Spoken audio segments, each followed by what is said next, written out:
A towering fortress looms silently beneath the cold, pale moonlight. Deep underground, a stone staircase spirals down into absolute darkness. Behind heavy iron bars, a grim fate awaits the prisoner. The young man gasps for air, his face battered and broken. Chains bind him tight as searing heat radiates from below. A pale noble mocks the boy, fascinated by his family bloodline. He grips the prisoner's hair, bringing a glowing iron dangerously close. The tormentor smiles, speaking of a divine blessing wasted on him. Searing metal meets flesh in a burst of agonizing steam. The prisoner throws his head back, choking on his own pain. His captor sneers, calling the boy cursed yet annoyingly resilient. Broken and desperate, the prisoner finally begs for an end. Tears mix with blood as he pleads for death's sweet release. The noble just laughs, mocking his victim's ruined ability to speak. Bored with the lack of results, the torturer dismisses the session. He reminds the boy that dying is a luxury he cannot afford. A sudden realization strikes the villain about the passage of time. The prisoner hangs limp, his body a living map of agony. Outside, the moon bears silent witness to 3 long years. The cell remains a cold, bloody chamber of endless despair. 3 years of torture have marked the anniversary of his hell. The boy's mind drifts back to the glorious legacy he lost. The Sermon family once flew their banner with immense pride. They stood guard against the endless tides of the Dark Zone, a wall of steel defending the continent from savage demonic beasts. Their knights fought bravely as one of the 5 great houses. They were the mighty shield of the land, unrivaled in power. But when their leaders vanished, the great house burned to ash. The rival Powden family seized the chance to crush their competition, all to steal the legendary dragon's bloodline from a helpless infant. The blood running through his veins promised godlike potential to those born lucky. A true heir could have mastered the highest circles of magic before hitting puberty, or they could have become a peerless swordmaster while still just a teenager. But fate, having a twisted sense of humor, had other plans for him. Instead of gifts, the boy inherited a nightmare that shackled his very soul. It was a rare affliction that plagued his lineage only once every few centuries. The ancient and malevolent curse of the Demon King, Arcan. Under its weight, his potential was locked away behind unbreakable spiritual chains. He was left completely unable to wield a sword or cast a single spell. In the darkness, he fantasizes about the life stolen by this cruel affliction. With that power, his family might still be alive and standing tall today, and he wouldn't be a plaything for Sense Patton's twisted medical curiosity. But fantasy offers no comfort when reality is bleeding from his eyes. Even the rats in the dungeon seem to pity his absolute exhaustion. A strange sensation washes over him as the vermin scurry closer with glowing eyes. His body knows before his mind does that the end has finally arrived. The last embers of his life force begin to flicker and fade into the cold. The moment of transition hangs heavy in the stagnant, bloody air. Tears of blood wash away the last of his earthly regrets. He welcomes the encroaching darkness as a long-awaited friend. But as death approaches, a terrifying purple aura erupts from the void. Visions of a mighty warrior standing atop a slain beast flood his dying mind. He sees a version of himself draped in glory rather than rusty chains. A massive green dragon roars in the face of a fearless challenger. The hero in the vision possesses the piercing, confident gaze of a true predator. He moves with a speed and ferocity the prisoner could only ever dream of. The hallucination plays out a legendary battle against overwhelming odds. A golden spirit descends from the heavens, blessing the warrior with divine light. A mysterious golden figure smiles, as if orchestrating the entire spectacle. The warrior charges forward, wielding power that defies the curse itself. A blinding pillar of divine light descends, shattering the darkness of the dungeon. The golden entity stands over his corpse, intervening at the very threshold of death. A voice resonates from the light, offering to grant the dying boy a single wish. His eyes snap open, gasping for air as if waking from a terrible nightmare. A frantic scream pierces his ears as a maid discovers her young master awake. Vitality returns to his eyes, the dull gaze of a prisoner replaced by shock. He calls out to Colin, unable to believe his loyal nanny is standing there alive. She looks at him with concern, wondering why he is acting so strange and intense. Outside, the magnificent Sermine estate stands proud, untouched by the fires of ruin. Desperate for confirmation, he demands a mirror, startling the poor maid even further. The reflection reveals a healthy, youthful face that hasn't seen a day of torture. He asks for the date, and Colin confirms it is August of the year 1892. The realization hits him like a hammer. The timeline has completely reset. He has been transported back to when he was just 12 years old. Memories of the future flood his mind, overlapping with the peaceful room, He recalls the exact moment the glorious Sermon family began its tragic fall. The fires, the screams, and the betrayal by the rival Peyton family play out again. He sees the face of the man who orchestrated their destruction and stole his life. The image of the golden dragon flashes in his mind, the being that granted his wish. He clenches his jaw, realizing this isn't a dream but a second chance at life. Heavy, authoritative footsteps echo from the hallway, signaling a new arrival. An older man enters, assuming the boy is feigning illness to skip his duties. The boy's eyes widen as he recognizes the stern figure standing in the doorway. It is Alejandro, the knight commander who died defending their family in the original timeline. Seeing the boy's state, the commander sighs and offers to cancel the day's training, but the boy interrupts firmly, refusing to take the easy way out this time. Colin is so shocked by his sudden diligence that she looks ready to faint. The commander narrows his eyes, suspicious of this sudden change in personality. With a confident grin, the boy declares he is fine and asks what the lesson is. The old knight is baffled, but answers that they are scheduled for longsword footwork. The old knight questions if this confident child is truly the young master he knows. Ryun grips the wooden hilt, his knuckles turning white with newfound resolve. He affirms his identity as Ryun Sermine with absolute, unshakable conviction. Alejandro is left bewildered, sensing a shift in the boy's soul that he cannot explain.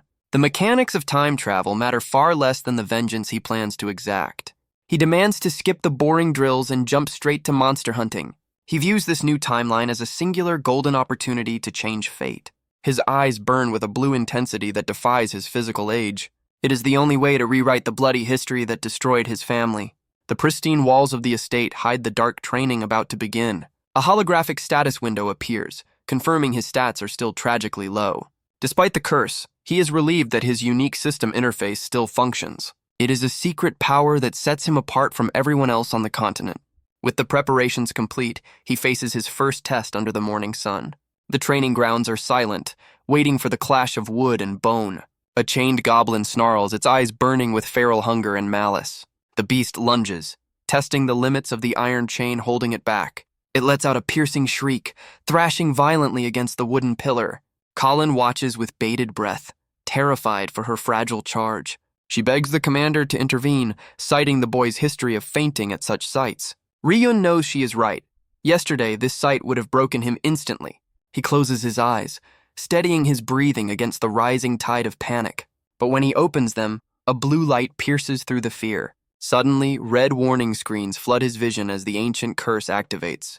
The curse of Ark enforces a paralyzing supernatural terror into his mind. Alejandro notices the boy trembling and prepares to step in to save him.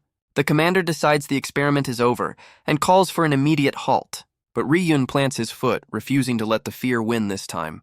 The goblin snaps its jaws, sensing the prey is frozen in place. Sweat pours down his face, but his eyes remain locked on the enemy. Ryun plants his feet firmly on the ground, refusing to retreat a single inch.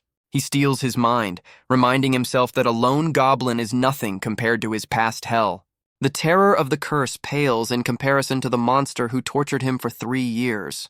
The goblin's glowing eyes try to instill fear, but the tactic is failing miserably. Memories of a far greater evil, a golden-armored tyrant, flood his mind. That golden figure was the true embodiment of despair, not this lowly creature. Facing the phantom of his tormentor makes the goblin look like a harmless toy. With a roar of defiance, he swings the wooden practice sword with all his might. The blow connects with a heavy impact, sending shockwaves through the beast. Alejandro and Colin watch in stunned silence, unable to process the sudden violence. A system notification pops up, confirming that his bravery has weakened the ancient curse. The tables turn completely as the goblin cowers beneath the wooden blade, paralyzed by fear. Ryun stares down with cold, glowing eyes, his panic replaced by absolute dominance. He turns to the commander and demands a real steel blade to finish the job properly. Colin looks ready to pass out as Alejandro hands over the lethal weapon with hesitation. A dark, satisfied grin spreads across the young master's face as he grips the hilt.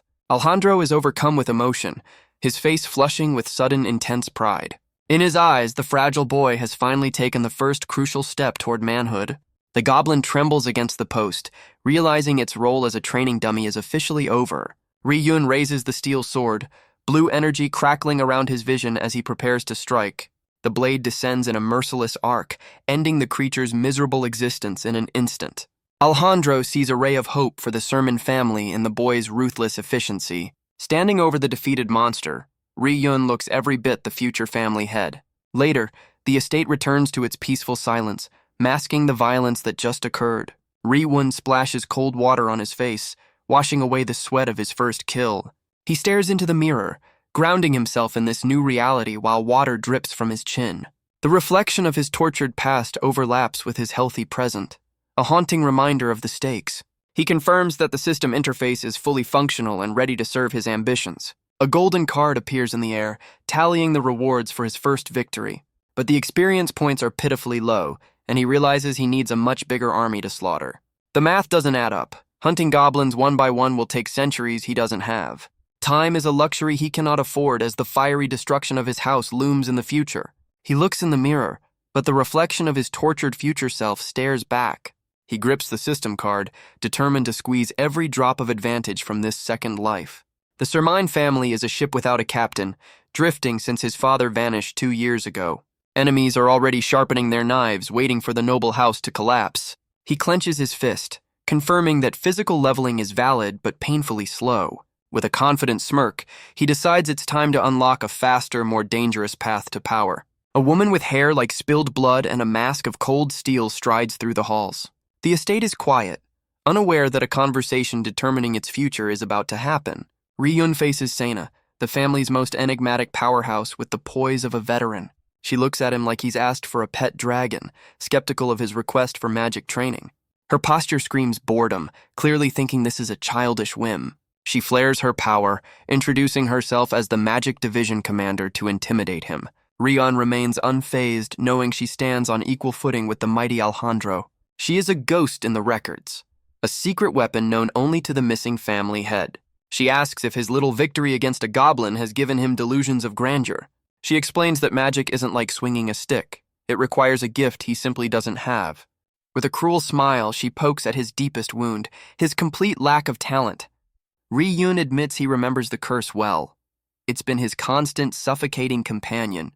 He calmly recounts how his body was a spiritual dead zone, unable to sense even a wisp of mana. But his eyes ignite with blue light as he reveals that the rules of the game changed yesterday. Sena's composure cracks, her mask unable to hide the shock of his declaration.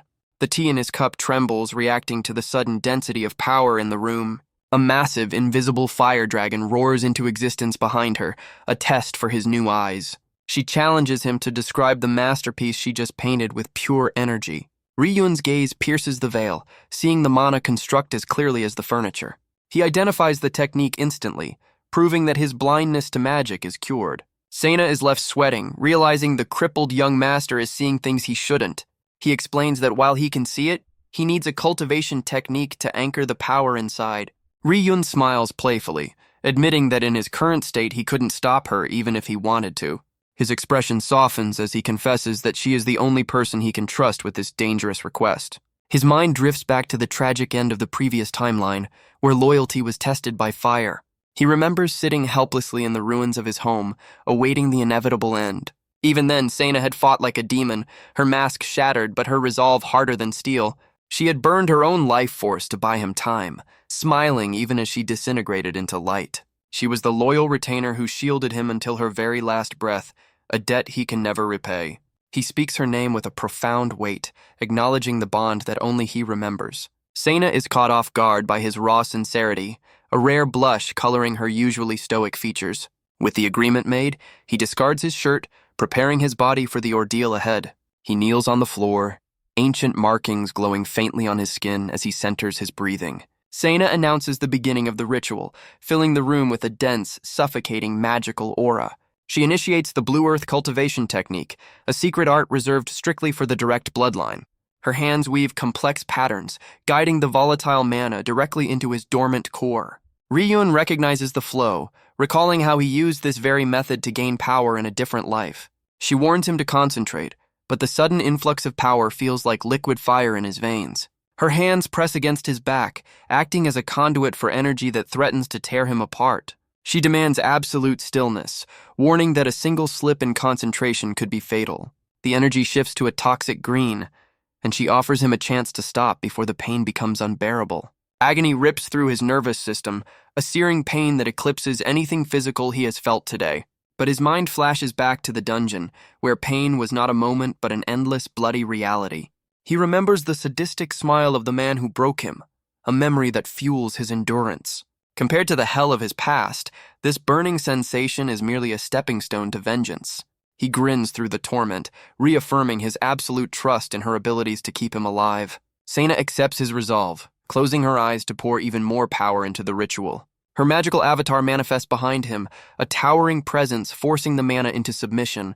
His body becomes a battlefield of energies, his eyes glowing with a terrifying golden light. Suddenly, the system screams a warning as the ancient curse of Arcan wakes up to fight back. Sena feels the malevolent resistance, confirming the rumors of the terrible affliction haunting his bloodline. Instead of retreating, she doubles down, flooding his system with enough mana to crush the curse's resistance. Sena grits her teeth, realizing that brute force alone isn't enough to crack this nut. Even the mana of a legendary archmage falls short against a curse of this magnitude.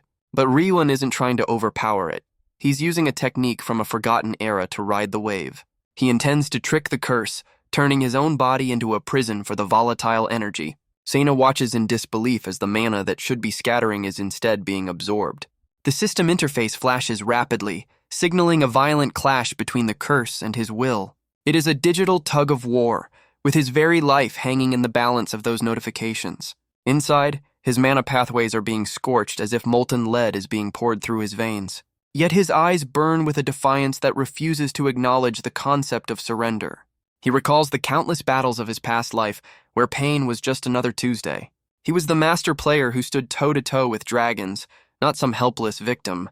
That bloody, glorious history is the fuel that keeps his mind from shattering under the pressure. His physical body might be young, but his soul holds the wisdom of a grandmaster. The knowledge of mana manipulation is etched into his spirit, bypassing his physical limitations. He finally confronts the spectral visage of Arcan, the demon king responsible for his suffering.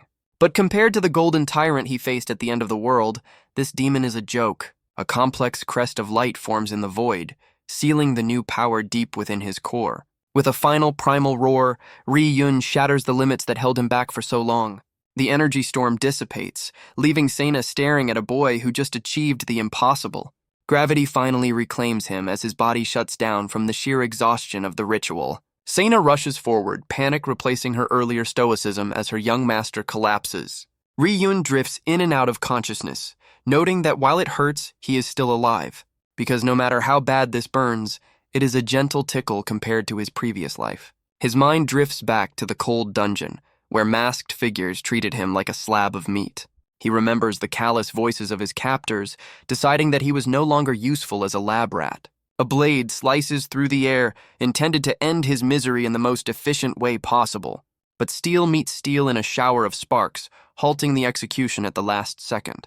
A mysterious hooded figure stands between the prisoner and death, radiating a lethal aura. The torturers recoil in shock, realizing their secure facility has been breached by a monster. Chaos erupts in the darkness as the intruder prepares to paint the dungeon red. The boy's mind is dragged back into the cold, moonlit nightmare of his past. He walks the blood-soaked path of memory, where death was the only constant. A familiar voice calls out to him in the darkness, checking if he is still breathing. It is Alejandro, looking far older and more broken than the man standing in the room today. The old knight apologizes through a mask of blood, regretting that he arrived too late. The prisoner's eyes widen in disbelief, realizing his commander came for him against all odds. Alejandro offers a final comforting smile, hiding the fatal cost of his loyalty. The reality is revealed as the knight dies on his knees, his back riddled with enemy arrows. Ri-Yun screams in pure agony, watching his only hope fade into the abyss. The tears of the past bleed into the present as he wakes from the trauma. He gasps for air in his soft bed, the phantom pain of loss still stinging his eyes. He looks at his hand, needing to confirm that the power he just fought for is real. The memory of Sena and Alejandro lying dead in pools of blood hardens his resolve. He swears that this time will be different, for he finally has the strength to fight back. Golden particles dance in his palm, but he realizes this light must remain hidden in the shadows. The Peyton family is watching like hawks, and showing his hand now would be suicide. He decides on a paradoxical strategy. To save the family, he must first let it appear to fall. The sun rises over the estate, unaware of the deception about to take place within. Ryun puts on his best acting face, scratching his head and claiming the ritual was a total failure. Sena freezes, her mask unable to hide the sheer disbelief at his statement. The room falls into an awkward silence as the two powerful adults process the bad news. Ryun feels a pang of guilt, knowing he has to lie to the people who died for him. But in this timeline, information is a weapon, and he cannot trust anyone fully just yet. He lies with a straight face, claiming he feels absolutely zero mana in his core. Sena isn't buying it so easily and extends a glowing hand to verify his story. She politely but firmly insists on checking his condition herself to understand what went wrong. Her eyes flare with intensity as she activates a high-level mana detection spell. She grabs his wrist, pumping her own energy into him to seek out the truth. Magical energy swirls around them, a silent battle between her detection and his concealment. Her jaw drops as she finds nothing, completely fooled by his perfect suppression technique. Sena insists that she felt a surge of power yesterday, refusing to accept that it simply vanished. She stumbles back in shock, her magical senses completely baffled by his empty reading. Alejandro watches the exchange, the hope in his eyes rapidly dimming into deep concern. The old knight quickly pivots to damage control, urging the boy to focus on swordsmanship instead. Ryun plays the part of the frail victim perfectly, claiming the exertion nearly killed him. Alejandro is visibly shaken, believing he pushed the fragile young master far beyond his limits. He clenches his fist in frustration, mourning the loss of the potential he thought he saw. Time begins to slip away as the golden leaves of autumn signal the changing seasons. 2 months pass in the blink of an eye, burying the estate under a blanket of winter snow. Colin exits the young master's room, her shoulders slumped with a heavy burden. She worries for Ryun, who has seemingly retreated into a shell of total isolation. The portrait of the lady of the house watches over a family that is slowly running out of options. Even the most loyal servants can feel the foundations of the great house beginning to crack. Gossip spreads through the halls as the staff questions why the boy never leaves his room. A butler notes with disdain that the so-called prodigy hasn't touched a sword in months. He mocks the boy's brief moment of glory as nothing more than a fever dream. Colin snaps back furiously, refusing to let them slander the boy she helped raise. But her defense is drowned out by the growing whispers labeling him an omen of doom. To the outside world, Ryun has become the scoundrel of sermon, a disappointment to his name. The staff argues that high expectations only lead to harder falls, especially for a dying house. Rats are the first to flee a sinking ship, and the employees begin resigning one by one. Colin is left speechless when asked if she intends to abandon the family as well. Her loyalty wavers only for a moment before her thoughts return to the boy behind the door. Inside the room, a hand reaches for a meal that has lost its former luxury. Ryun notes the drop in food quality, a clear sign that the family vault is running on fumes. A terrifying grin spreads across his face, revealing that this financial ruin is exactly what he wanted. His past self would have wasted resources trying to patch the holes in the sinking ship. But with the wisdom of a veteran warrior, he knows that sometimes you have to let it burn to build it back stronger. He is biding his time in the shadows, letting his enemies believe the Sermon family is finished. He reflects on the missing family head and brothers, the vacuum of power that started this whole mess. The training grounds, once a hive of elite activity, now stand as a hollow shell of the past. Only a handful of unmotivated, unskilled knights remain to guard the fading legacy. Under the cold night sky, the swords of visiting vassals stand abandoned in the snow. Disappointed nobles turn their backs on the chaos, abandoning the Sermine family to its fate. Ryun lounges in his room, pleased that the estate's decline allows him to act lazy in peace. However, he notes with a frown that the family isn't collapsing quite fast enough for his plans. His plotting is rudely interrupted as the door bursts open, revealing a frantic Colin. She announces with terrifying enthusiasm that the knight commander is waiting for his training. Ryun tries to burrow back under the covers, feigning the exhaustion of a delicate invalid. But Colin is having none of it, ripping the blanket away with the force of a hurricane. The young master is left exposed and confused, realizing his nanny has finally snapped. Without a word, she scoops him up effortlessly, carrying him like an unruly toddler. Her eyes burn with a manic determination that terrifies him more than any dungeon torturer. In her mind, he is still the helpless infant she swore to protect and nurture forever. Ryun accepts his fate as he is hauled out into the blinding light of the hallway. The estate stands silent, witness to the daily struggle between a lazy master and his devoted servant. Alejandro's voice booms across the courtyard, frustrated by the boy's improper grip. Ryun lazily taps the wooden post, listening to a lecture about mana he already mastered years ago. The old knight refuses to give up, unaware that his student's boredom is a carefully crafted mask. Under the cover of night, the real work begins as Ri-yun trains his body in secret silence. He utilizes a stealth technique called body domination to mask his true physical condition. The green aura hides his growing muscles, projecting an image of frailty to the outside world.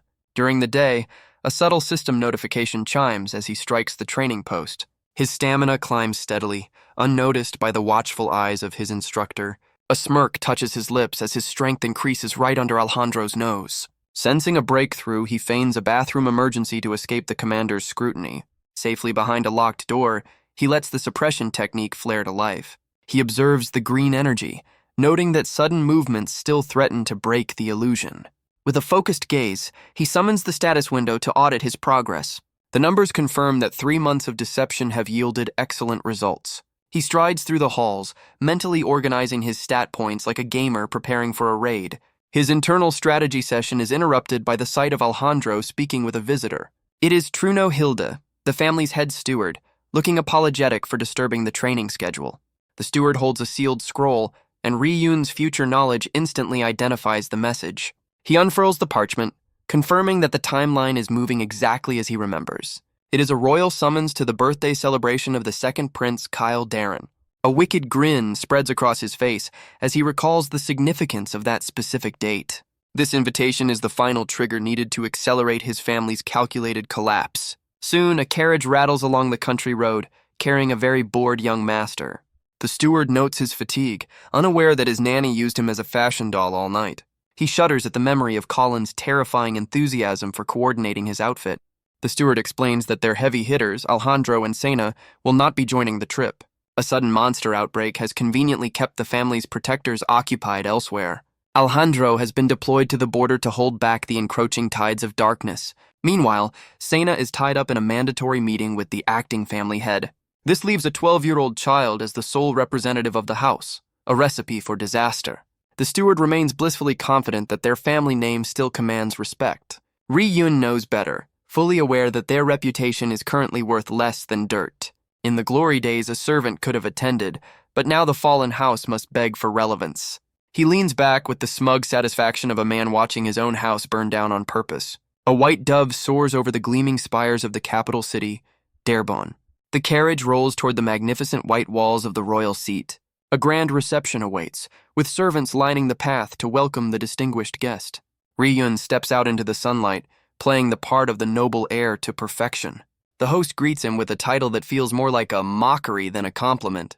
It is Prince Kyle Darren himself, wearing a smile that doesn't quite reach his eyes. Truno bows deeply while Ri-yun offers the polite courtesies expected of his station. But behind the pleasantries, the young master senses the underlying tension in the air.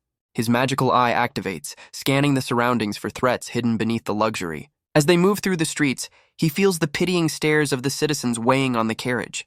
Rumors of his incompetence spread through the dark windows of the capital like wildfire. Ri-yun walks through the crowd, letting the whispers of hopeless scoundrel wash over him. He feels the shadowy judgment of the elite, exactly as he orchestrated. A satisfied smirk remains hidden, for everything is proceeding according to his design. The days drift by under the bright, indifferent sky of the royal city. He plays the role of the bumbling country bumpkin to absolute perfection. His steward Truno buries his face in his hands, dying of second-hand embarrassment. The high society vultures snicker, delighted by the fall of a prestigious house. But beneath the mask of a fool, a predator's eyes gleam with amusement. Gossip echoes through the marble corridors of the palace guest quarters. His escort knights sit around eating, bored out of their minds by the inactivity. They were supposed to be networking with other delegations days ago. Instead, their charge seemingly froze up and fled from social interaction. He locked himself in his room upon arrival and hasn't been seen since. 5 days of total isolation have left his guards crying into their bread. While the rest of the palace enjoys wine and women, they are stuck babysitting. The captain storms in, ready to drag the young master out by force if necessary. But Ri-yun is already dressed to kill, shocking them with his sudden readiness. The news of his participation hits the rest of the team like a bolt of lightning. High fives are exchanged as they realize their boredom is finally at an end. Truno looks weary as he relays the order to keep this sudden change a secret. The guards agree instantly, too desperate for the banquet to care about protocol. Ri-yun watches them scramble, having manipulated their morale with ease. His seclusion wasn't fear, but a cover for intense physical conditioning. He gazes out at the sprawling city, his mind focused on the true objective. The banquet is merely the stage for a much darker purpose he holds inside. A carriage cuts through the cobblestone streets carrying the weight of destiny. The moment he has waited for across 2 lifetimes is finally approaching. A pale, arrogant noble with white hair prepares to make his entrance. Ryun's eyes burn with violent rage as he identifies Sense Peyton, his tormentor. The sun sets over the capital, casting long shadows across the architectural marvels of the royal city. Inside the banquet hall, a hush falls over the crowd as the herald announces a significant arrival. The heavy doors groan open, revealing the man who haunts Ryun's darkest nightmares. Sense Peyton strides in, flanked by his personal guard and wearing arrogance like a second skin. His smirk suggests he believes he already owns the room and everyone in it. Truno stiffens, recognizing the predator who has come to pick at the bones of the Sermon family. Sense spots the steward and descends upon him, his voice dripping with a sickly sweet condescension. He loudly wonders why the Sermon heir is hiding, ensuring the entire room hears the veiled insult. His eyes gleam with malice, clearly enjoying the opportunity to kick a rival while they are down. Truno sweats under the pressure, struggling to maintain his dignity against such blatant disrespect. Sense leans in closer, feigning confusion about the famous young master he has heard so much about. He brings up the rumors of the Omen of Doom, twisting the knife in the family's already bleeding reputation. The steward trembles with suppressed rage as Sense lists the fabricated crimes of a child.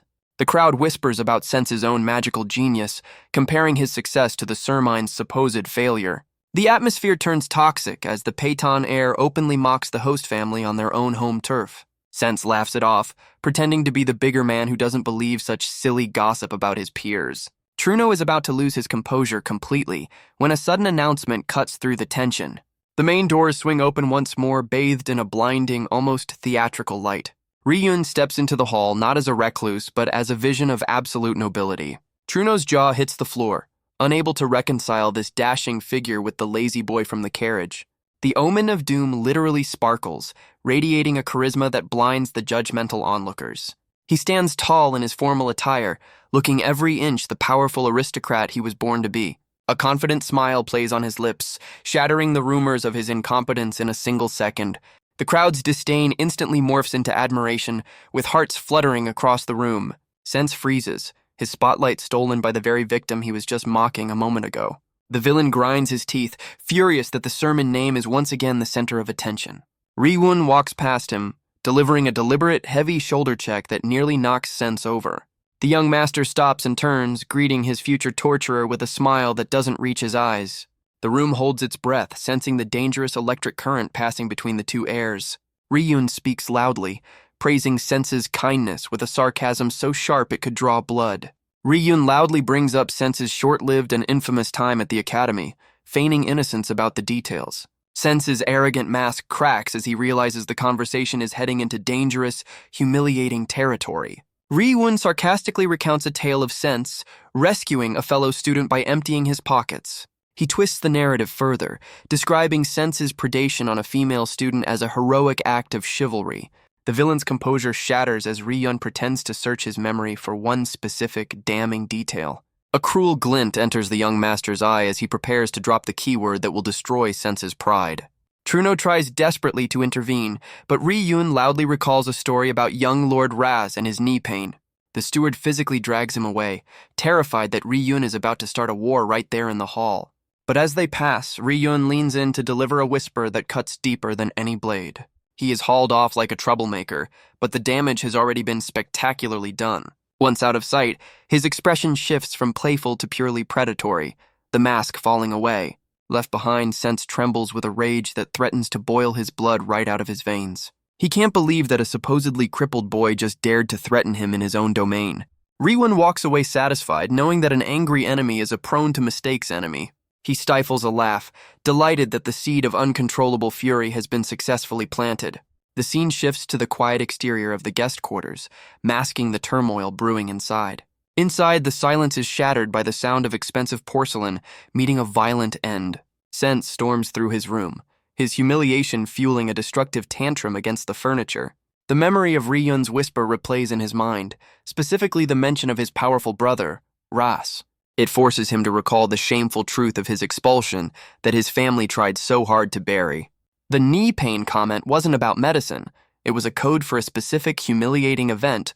It refers to the moment his pride was completely broken, a secret he thought was safe from the world. The mere memory causes the arrogant noble to break out in a cold, trembling sweat. In the past, his own brother Raz had caught him tormenting a student and intervened with terrifying force. Sense had tried to play the victim, claiming ignorance of the girl's relationship to his powerful brother. But Raz didn't care about status, only the disgusting abuse of power his brother displayed. The threat was absolute. Apologize on your knees or die by your own brother's hand. Faced with true power, the bully had crumbled into a pathetic, weeping mess. He was forced to kneel in the dirt, a disgrace that scarred his fragile ego forever. Back in the present, the resurrected memory drives him into a frenzy of impotent rage. Sense paces in the shadows, realizing he must silence the boy who knows the dark secret of his brother Ras. He covers his face in a manic sweat, comforting himself with the thought that Ri-Yun is already a dead man walking. A sharp knock interrupts his spiraling thoughts, signaling a late-night visitor at his door. The heavy doors creak open, allowing a sliver of light to pierce the gloom of his quarters. Truno Hilda steps into the lion's den, his face hidden in shadow as he approaches the enemy. Sense turns with a predatory grin, surprised to see such a high-ranking servant sneaking around in the dark. The steward stands firm, his expression grim and unreadable as he faces the man destroying his house. High above the mountains, the moon watches silently over a carriage fleeing the capital city. The sermon procession moves swiftly through the night, putting miles between them and the chaotic banquet.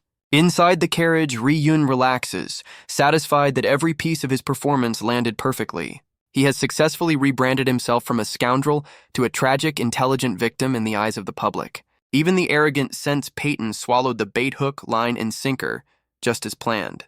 Truno breaks the silence, praising the young master for his unexpected brilliance at the party. The old steward admits that for the first time in years, he sees a spark of hope for their crumbling house. Ri-Yun cuts him off with a question, asking if picking a fight with the Peyton heir was truly wise. But Truno smiles, confessing that seeing the family's pride restored was worth the risk of conflict. The young master's gaze sharpens, shifting from casual conversation to something far more dangerous. With a snap of his fingers, he activates a magical privacy barrier, sealing them off from the outside world. Truno flinches, startled by the sudden display of high-level magic from a boy who is supposed to be powerless. The atmosphere in the carriage drops to freezing as Ri-Yun drops his mask entirely. The steward stammers, confused as to why they need soundproofing in a moving carriage. Ri-Yun throws the steward's own words back at him, dissecting the hope he just mentioned. His eyes glow with a terrifying red light as he prepares to expose the lie sitting across from him. He states calmly that a truly hopeful servant wouldn't have chosen to betray the Sermine family. Truno freezes, the color draining from his face as his deepest, darkest secret is laid bare. He tries to feign ignorance, but the young master's gaze pins him to the seat like a butterfly. Ri-Yun declares that treason is a stain that is usually great and unforgivable. The carriage rattles on, a tiny box containing a conversation that will decide a man's life. But then Ri-Yun smiles, offering a twisted form of mercy because the betrayal was done to save the family. Truno collapses in shock, unable to comprehend how a child knows the impossible truth of his situation. Truno's heart hammers against his ribs as the accusation hangs heavy in the air. Ri-Yun sits like a king on a throne of secrets, watching the old man squirm. The steward stares at the boy he raised, realizing he is looking at a complete stranger. The young master's eyes hold the cold, hard wisdom of a life already lived. Truno buries his face in his hands, overwhelmed by the sheer weight of the moment. But instead of fear, a twisted, tearful joy erupts from the traitor's soul. Ri-Yun watches the breakdown with the satisfaction of a gambler holding all the aces. He casually points out their location, shifting the conversation from treason to logistics. Truno is baffled by the boy's calm demeanor as they head straight into a death trap. He realizes that the expression on Ri-Yun's face isn't happiness, but something far darker. It is the cold, predatory look of a hunter who has already spotted his prey. The carriage lurches to a violent halt, signaling the beginning of the end. Confusion spreads among the guards as the convoy freezes in the middle of nowhere. A sharp sound cuts through the night, alerting the knights to immediate danger. The driver collapses at the reins, foam and blood spilling from his lips. A bolt of purple energy screams out of the darkness, aiming for a lethal strike. Chaos erupts as the escort knights scramble to defend against the sudden ambush. A rain of mana-infused arrows descends from the moonlight, seeking Sermon blood. Defensive spells flare to life, creating a golden dome against the deadly downpour. The loyal guards roar in defiance, cutting down projectiles with practiced skill. The magical shield groans under the relentless assault of the hidden attackers. The captain issues a ruthless order, trusting no one in the chaos of the night. But inside the protected vehicle, the situation is far stranger than the battle outside. Panic sets in as the guards realize their VIP has vanished into thin air. The empty seat mocks them, turning a defensive battle into a frantic search mission. Confusion reigns as the knights scan the tree line for their missing charge. Deep in the forest, a shadow moves with a speed that defies the laws of nature. A hooded rider tears through the underbrush, desperate to escape the kill zone. Truno pushes his mount to the limit, his breath coming in ragged, terrified gasps. But he is not alone, for a predator has hitched a ride on his very back. The trap springs successfully, suspending the young master in a magical web of sensory deprivation and physical weakness. Ri-Yun hangs upside down, feigning helplessness while his mind coolly tracks the duration of the status effects. Outside the carriage, the loyal escort knights are thrown into absolute chaos, believing their charge has been snatched away. In the original timeline, this kidnapping was the financial black hole that drained the family's resources and sealed their doom. But this time, Ri-Yun intends to hijack the tragedy, using the crisis to manipulate the timeline to his advantage. Truno recalls the terrifying conversation they had just moments ago, where the boy outlined this staged downfall. Ri-Wun had explained that trying to rebuild the family openly would only invite faster destruction from their enemies. The other great houses are like sharks in bloody water, waiting for any sign of strength to trigger a feeding frenzy. That is why he played the fool for months, convincing the world that the Sermine bloodline was a dead end. He knows the Peyton family doesn't just want to defeat them, they want to trample the Sermine name into the dirt. A wicked glint enters his eye as he plans to use their own arrogance and aggression as a weapon against them. He predicted that Sense would try something drastic on the return trip, providing the perfect stage for their play. But for the trap to work, they needed a traitor on the inside to open the gates and sell the lie. A subtle, dangerous smile had graced his lips as he offered the steward a chance at redemption. He gave the old man a binary choice: die as a traitor or become a double agent for the family's resurrection. Truno had to commit fully to the role, orchestrating the fake downfall to fool the enemy completely. Back in the present, the system notifies him that his mana is actively fighting off the magical restraints. The Blue Earth technique hums beneath his skin, turning the hostile magic into fuel rather than a prison. While his body hangs limp, his mind remains sharp, confirming that everything is proceeding exactly as calculated. A whisper of apology cuts through the darkness, signaling the next phase of the operation is underway. Truno carries the unconscious boy through the woods, his body trembling with the weight of his guilt and fear. Ri-Yun opens one glowing eye, silently commanding his servant to stick to the script and stop shaking. Tears stream down the steward's face, knowing this deception is the only path to forgiveness for his past sins. Even while playing the victim, Ri-Yun's internal system continues to farm stats from the magical pressure. A satisfying chime announces that his endurance has pushed all his stats to a new threshold of power. He has completed the first growth condition, turning a kidnapping into a highly efficient power-leveling session. They arrive at a secluded meeting point, where a stone structure looms silently under the pale moonlight. Sense Peyton steps out of the shadows, flanked by his minions, looking pleased with his captured prize. The villain sneers, surprised that the head steward actually had the guts to deliver the young master personally. He holds up a scroll, the payment for a betrayal that is actually a trap waiting to be sprung. Sense demands confirmation on the intel, staring down a hooded messenger from the shadows. The seal proves its authenticity, bearing the mark of the Asan family, the continent's most reliable information brokers. The scroll contains the holy grail for the Sermon loyalists, the location of the missing direct bloodline. This was the leverage used to break Truno, convincing him to trade his useless young master for the family's true hope. In the steward's desperate mind, sacrificing the incompetent Ri-Yun was the only way to restore the house's glory. Sense gloats that the impoverished Sermine estate could never have outbid his family's deep pockets for such a prize.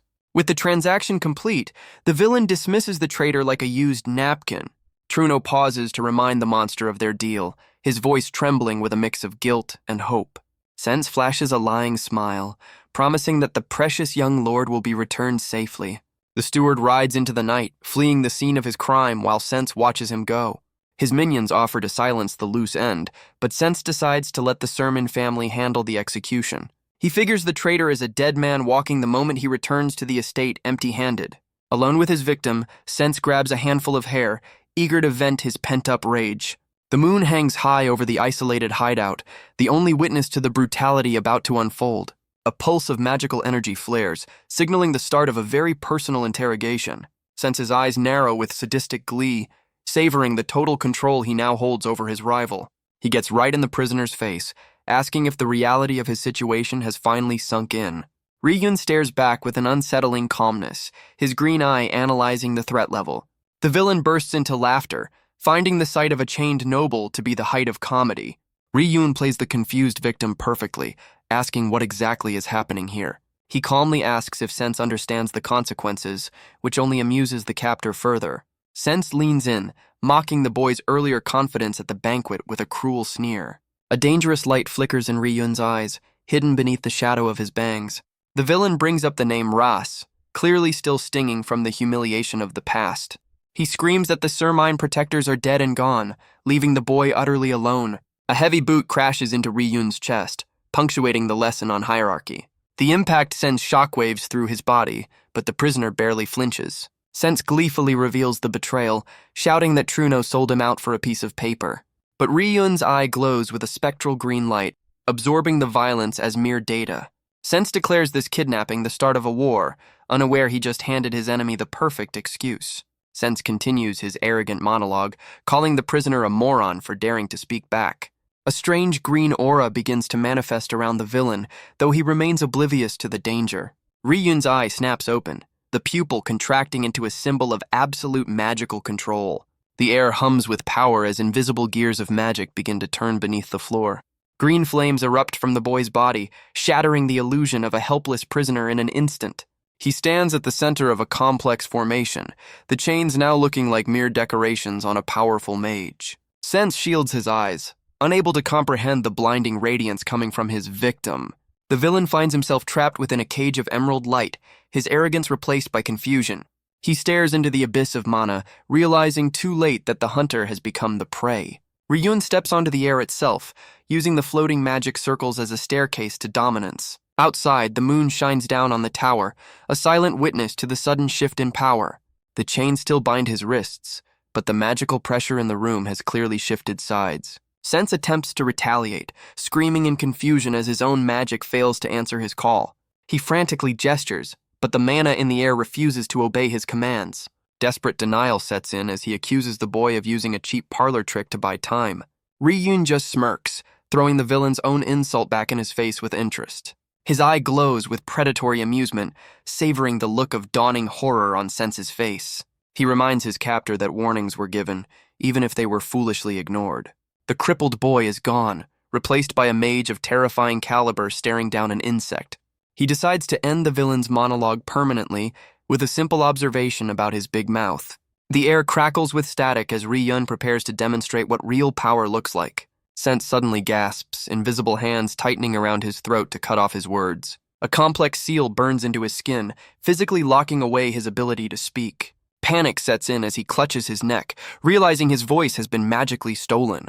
The silent spell takes hold, stripping the mage of his ability to chant and cast high-level spells. Ryun mocks him, pointing out that a silent mage is nothing more than a sitting duck. Desperate, Sense tries to force out a spell without words, his hand glowing with unstable purple energy. He manages to summon a basic firebolt, the only scrap of magic left to him without a chant. But without words, his arsenal is reduced to weak sparks that barely qualify as an attack against Ryun. He fires the bolt in a blind panic, hoping to burn away the nightmare standing before him. The firebolt strikes, but a digital shield absorbs the impact with insulting ease. Ryun's system logs the resistance, treating the attack like a minor software bug. Enraged, Sense summons a massive sphere of flame, desperate to burn away his humiliation. Ryun sighs, noting that the villain has wasted his last chance to walk away with dignity.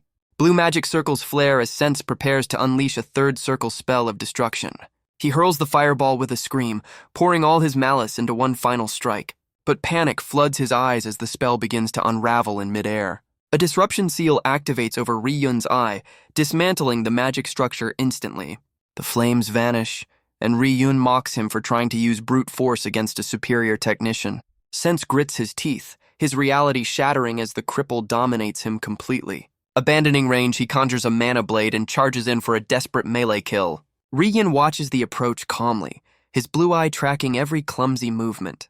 With a casual flick, Ryun blocks the strike, revealing that the chains were never really holding him. Blue energy surges as he shatters the iron bindings, declaring them as fragile as paper. He grins, warning Sense that the trap he stepped into has layers he hasn't even seen yet. Sense spins around, terrified to find a massive magical formation glowing right behind him.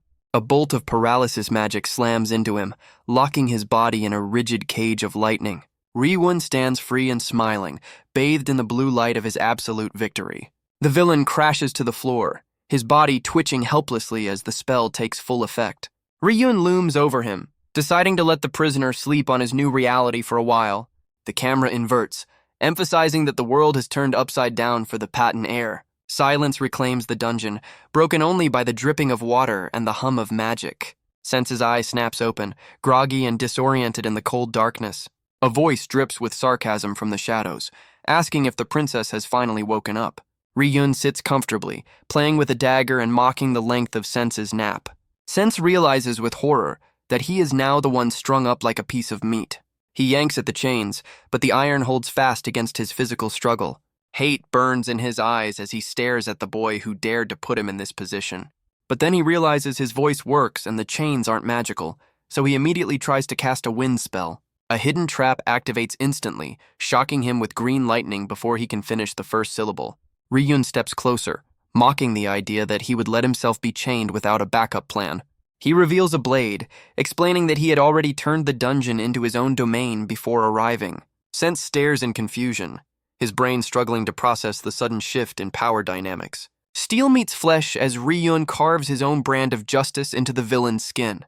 The pain is immediate and sharp, shattering the noble's arrogance into 1,000 pieces. Sense hangs suspended, his body now a canvas for a forbidden and agonizing blood ritual. Ryun cruelly reveals he cast an awakening spell to ensure his victim feels every second of the torment. He channels the rage of a child who was once carved up by this very man in a different life. Sense stammers through the pain, demanding to know where a 12-year-old learned such dark arts. Ryun smiles, his secret knowledge of a past life burning bright behind his eyes. His mind drifts back 3 months, to the moment he first reclaimed his magical potential. While the household panicked over his disappearances, he was busy mastering the art of being unseen. Unlocking high-level abilities was child's play, thanks to the system interface only he can see. He utilized the hidden knowledge of mana circuits, a concept completely unknown to this era's mages. Only a master player from the future would understand the intricate blueprints of magical power. He bypassed years of tedious study and repetitive training by simply injecting mana directly into the circuits. It's essentially the magical equivalent of downloading a kung fu manual directly into his brain. Under the cover of stealth, he slipped out of the estate right under the noses of his guards. He traveled to this specific dungeon, a place etched into his memory by years of future torture. Back in the present, Sense screams as the trap designed for Ryun is turned against him. The irony is delicious. The pain amplification circle Sense prepared is now cooking his own nerves. Agonizing screams echo from the tower, painting the sunset with the sounds of retribution. The once proud noble is reduced to a weeping mess, begging for a mercy he never showed others. But his pleas fall on deaf ears as the blood magic continues its ruthless work on his body. Ryun pauses, toying with the idea of ending the session before his guest breaks completely. Sense sobs in relief, pathetic gratitude spilling from his lips at the mere pause of pain. But the relief is short-lived as Ryun turns his back, offering a cruel ultimatum instead of freedom. Sense warns the boy to run, claiming his powerful family will arrive any second to slaughter him. Ryun leans in with a smirk, revealing he knows exactly when the cavalry is actually scheduled to arrive. The villain freezes, terrified that his enemy knows the rescue timeline better than he does. The Peyton family's elite execution squad, the Fingers, finally emerges from the shadows. Sense screams with bloody delight, believing his salvation has arrived to butcher his captor. Ryun silences the celebration with a brutal kick, reminding the villain who is currently in charge. The curse brand on Sense's chest pulses violently, reacting to the sudden spike in emotion. Ryun looms over him, promising that the arrival of guests only makes the game more interesting. The villain howls in renewed agony as the torture spell tightens its grip on his soul. With a casual stride, Ryun turns his back on the prisoner to prepare a proper welcome. He knows that the approaching enemies are elite killers, far more dangerous than the fool in chains. One wrong move against the fingers of Peyton will result in instant death, so perfection is mandatory. 1 week passes in silence before the sun sets on the day of reckoning. The elite squad gathers at the entrance, cloaked in darkness and suspicion. They are puzzled by the lack of communication, unaware their young master has been screaming for days. The squad leader questions his men, disturbed by the complete radio silence from the facility. His subordinates confirm that the perimeter is secure and no one has entered or left. They assume Sense is simply too absorbed in torturing the hostage to bother checking in. A mage prepares his staff, recalling the strict order to retrieve the Sermine heir alive. He steps forward to breach the door, sensing that something is wrong behind the stone walls. The leader's eyes glow with resolve, prioritizing the family head's mission over Sense's ego. Purple mana explodes outward, blasting the heavy doors off their hinges in a shower of debris. But the commander halts his team, deciding to enter the lion's den alone. He dismisses his subordinates, sensing a trap that would only slaughter the weaker members. The leader descends into the spiraling darkness, his cape trailing behind him like a shroud. His footsteps echo rhythmically against the cold stone, announcing his arrival to the void. He pauses, unsettled by an ominous pressure that exists despite the total absence of mana. Suddenly, the darkness lights up as countless turquoise magic circles flare to life on the walls. The intruder reacts instantly, realizing he has walked straight into a pre-laid kill zone. A shimmering barrier springs up just in time to deflect a barrage of magical projectiles. He realizes with horror that Sense isn't having fun. He has likely been neutralized completely. The stairs are rigged with a complex network of automated traps waiting for a victim. He recognizes the work of a skilled tactician who knows every inch of this dungeon's architecture. The squad leader, Ike, navigates the spiraling descent, noting that the entire passage is paved with lethal traps. He activates a double barrier, deflecting a storm of magical projectiles while wondering if this is the Sermon family's doing. His patience wears thin as he realizes he doesn't have the luxury of disarming these mechanisms one by one. With a furious glare, he vows that whoever is playing these games will regret challenging the fingers of Peyton. He reaches the bottom, finding an open cell bathed in an ominous, flickering light. Fresh blood stains the stone floor, painting a grim picture of recent violence. Inside, he finds a figure strung up in chains, battered and bleeding heavily from countless wounds. The prisoner hangs limp, surrounded by a chaotic swirl of purple energy and broken shackles. Ike rushes forward, his voice echoing in the chamber as he identifies the victim. He reaches out to the fallen boy, who seems to recognize him through the haze of pain. The victim's face is a mask of agony, barely recognizable through the blood and bruising. Ike inspects the magical seal branded on the boy's arm, instantly recognizing the mana signature of his master, Sense Peyton. He assumes Sense successfully captured and tortured the Sermine heir before leaving him here.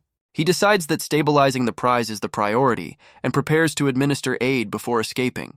His instincts scream danger, noting that the enemy who set the hallway traps still hasn't revealed themselves. He deduces that Sense must have subdued the boy, but was forced to leave him behind as bait. Looking at the unconscious captive, Ike realizes that touching this bait might trigger the real trap. But he cannot abandon his mission to retrieve the Sermon bloodline, so he steels his resolve.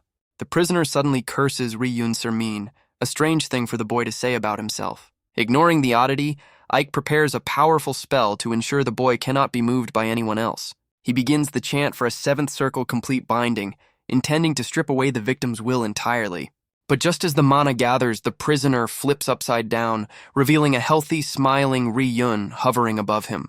The boy mocks the mage's excessive caution, his eyes glowing with mischievous green energy.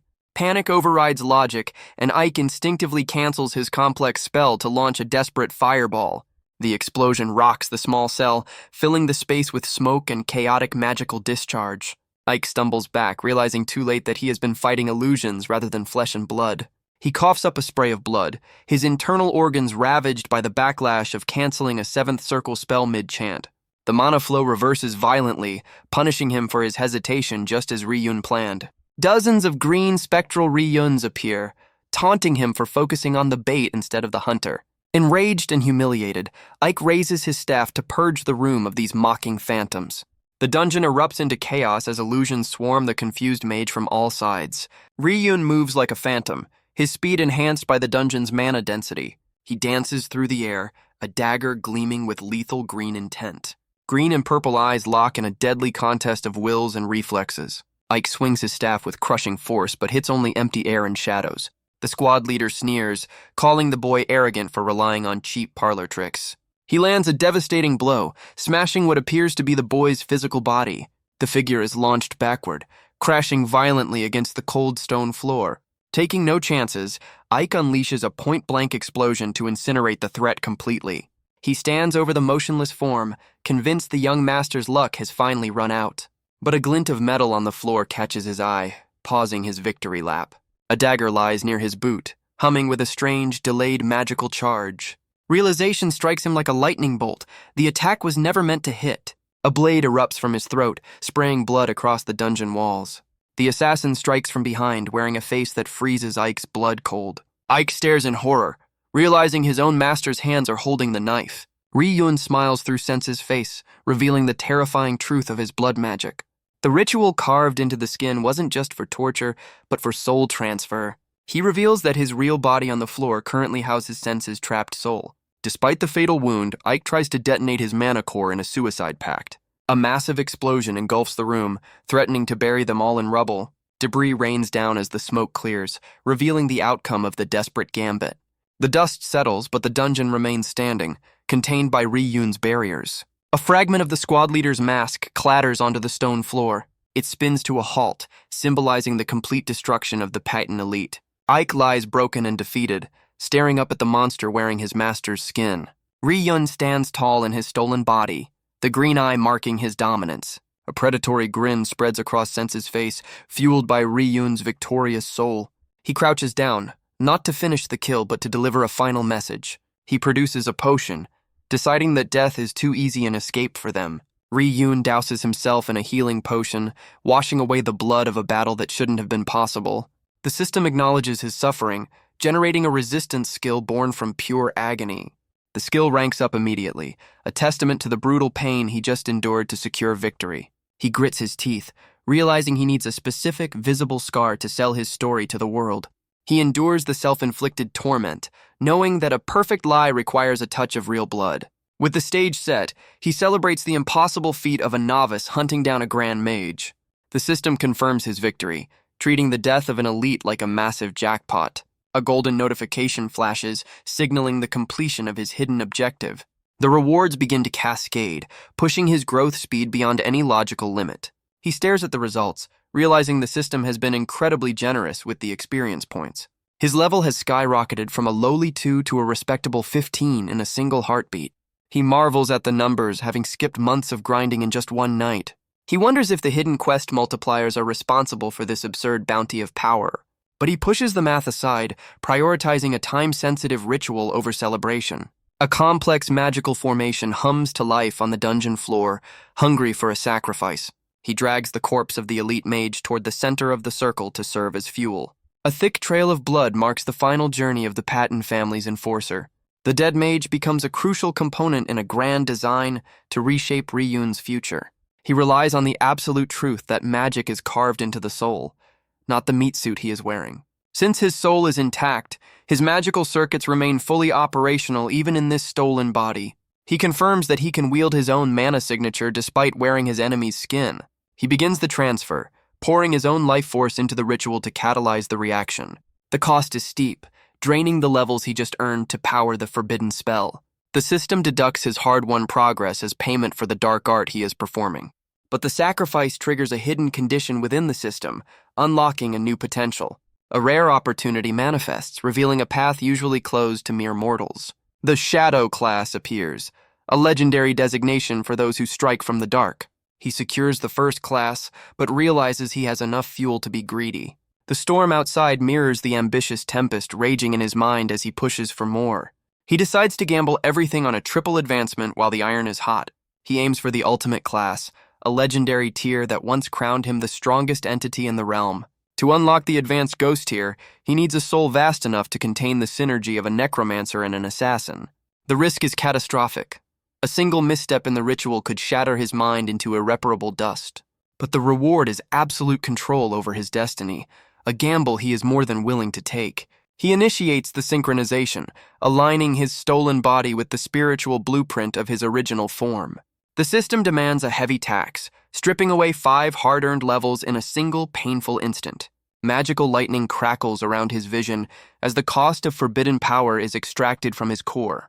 A warning flashes red, alerting him that his very soul is fracturing under the immense strain. He floats in the center of the storm, his body acting as a fragile conduit for volatile energies. The agony is absolute, feeling as though every fiber of his being is being shredded by invisible claws. Blood tears stream down his face as he wonders if his greed has finally outpaced his endurance. His consciousness flickers violently between his original form and the stolen vessel he now inhabits. Memories of his past torture resurface, the pain of the ritual mirroring the hell of the laboratory. He recalls the face of the man who broke him, using that burning hatred as fuel to keep going. The image of his fallen commander, bleeding and broken, strengthens his resolve to see this through. He remembers the shield that protected him until the bitter end, refusing to let that sacrifice be in vain. The memory of Sena burning her own life force to save him cuts through the physical agony.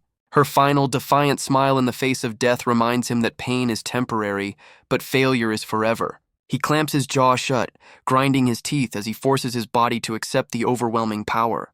With a roar that shakes the dungeon, he offers up his soul to claim the forbidden ghost class. A blinding pillar of purple light erupts, signaling the climax of the dangerous transformation. The chaotic energy begins to settle, weaving itself into a new, stable form within the darkness. From the maelstrom of mana, a golden card manifests to confirm his survival and success. The system acknowledges his spiritual capacity, unlocking the door to a hidden potential few have ever seen. He stares at the glowing interface, desperate for the specific outcome he gambled everything on. The lock shatters, granting him the prestigious and terrifying title of Phantom. The avatar of the Phantom rises, a spectral entity that bridges the gap between the living and the dead. He breathes the name of his new class, feeling the ancient power settle deep into his bones. It is a power unseen in this era, a secret weapon that belongs solely to him and his system. He wipes the blood from his face, satisfied that he has successfully robbed fate blind. He stands over the corpse of the elite mage, ready to execute the final phase of his plan. The passive ability of his new ghost class begins to interact with the lingering mana of the dead. Killing a 7th Circle Grand Mage wasn't just self-defense, it was a necessary shopping trip for high-end materials. He pours his energy into the vessel, hoping the dead elite can withstand the pressure of resurrection. If this ritual succeeds, he can shave years off his vengeance timeline and jump straight to the endgame. He attempts to fabricate a lich, bypassing the usual level 70 requirement by using superior raw ingredients. Blinding light erupts from the corpse's eyes as the boundary between life and death is violently torn open. But the system rejects the ambitious attempt, pivoting instantly to a special backup protocol instead. Ryun's eyes widen in shock as the magic takes a turn he didn't quite anticipate. From the shadows of the ritual, a dark feminine silhouette begins to manifest behind him. The darkness coalesces into a form that defies the standard laws of necromancy, taking on a life of its own. A majestic, armored spirit emerges from the void, radiating an aura of absolute lethal grace. The ritual stabilizes, birthing a unique undead entity that hovers silently over its new master. A chilling smile plays across the spirit's face, eager to serve the one who called it forth from the abyss. The system prompts him to bestow a name upon this new, terrifying weapon he has forged. He stares up at his creation, realizing he has summoned something far greater than a simple servant. The success notification hangs in the air, confirming that his gamble has paid off in spades. Its presence fills the dungeon with a cold, predatory intent that matches his own dark ambitions. The naming prompt pulses, waiting for him to define the identity of his new shadow. Suddenly, a massive pillar of light pierces the night sky, announcing to the world that something major has occurred. The explosion of energy catches the attention of the remaining patent guards waiting nervously outside. Confusion ripples through the ranks as they witness the aftermath of a battle they weren't invited to. Panic sets in as they realize their young master is missing, amidst the smoking ruins of the tower. Footsteps echo from the dust cloud, silencing their frantic questions with a heavy, rhythmic thud. Ryun emerges from the chaos wearing Sense's skin, carrying his own original body in his arms. His face is a mask of exhaustion and calculated damage, selling the story of a desperate struggle. The subordinate tries to make sense of the scene, blaming the missing squad leader for the destruction. Ryun screams a fabrication, pinning the blame on the dead man to cover his tracks with a perfect lie. He claims to have barely subdued the prisoner, ordering them to prepare for an immediate departure, With a command to hold the line against a non-existent threat, he prepares to ride off with his victory secured.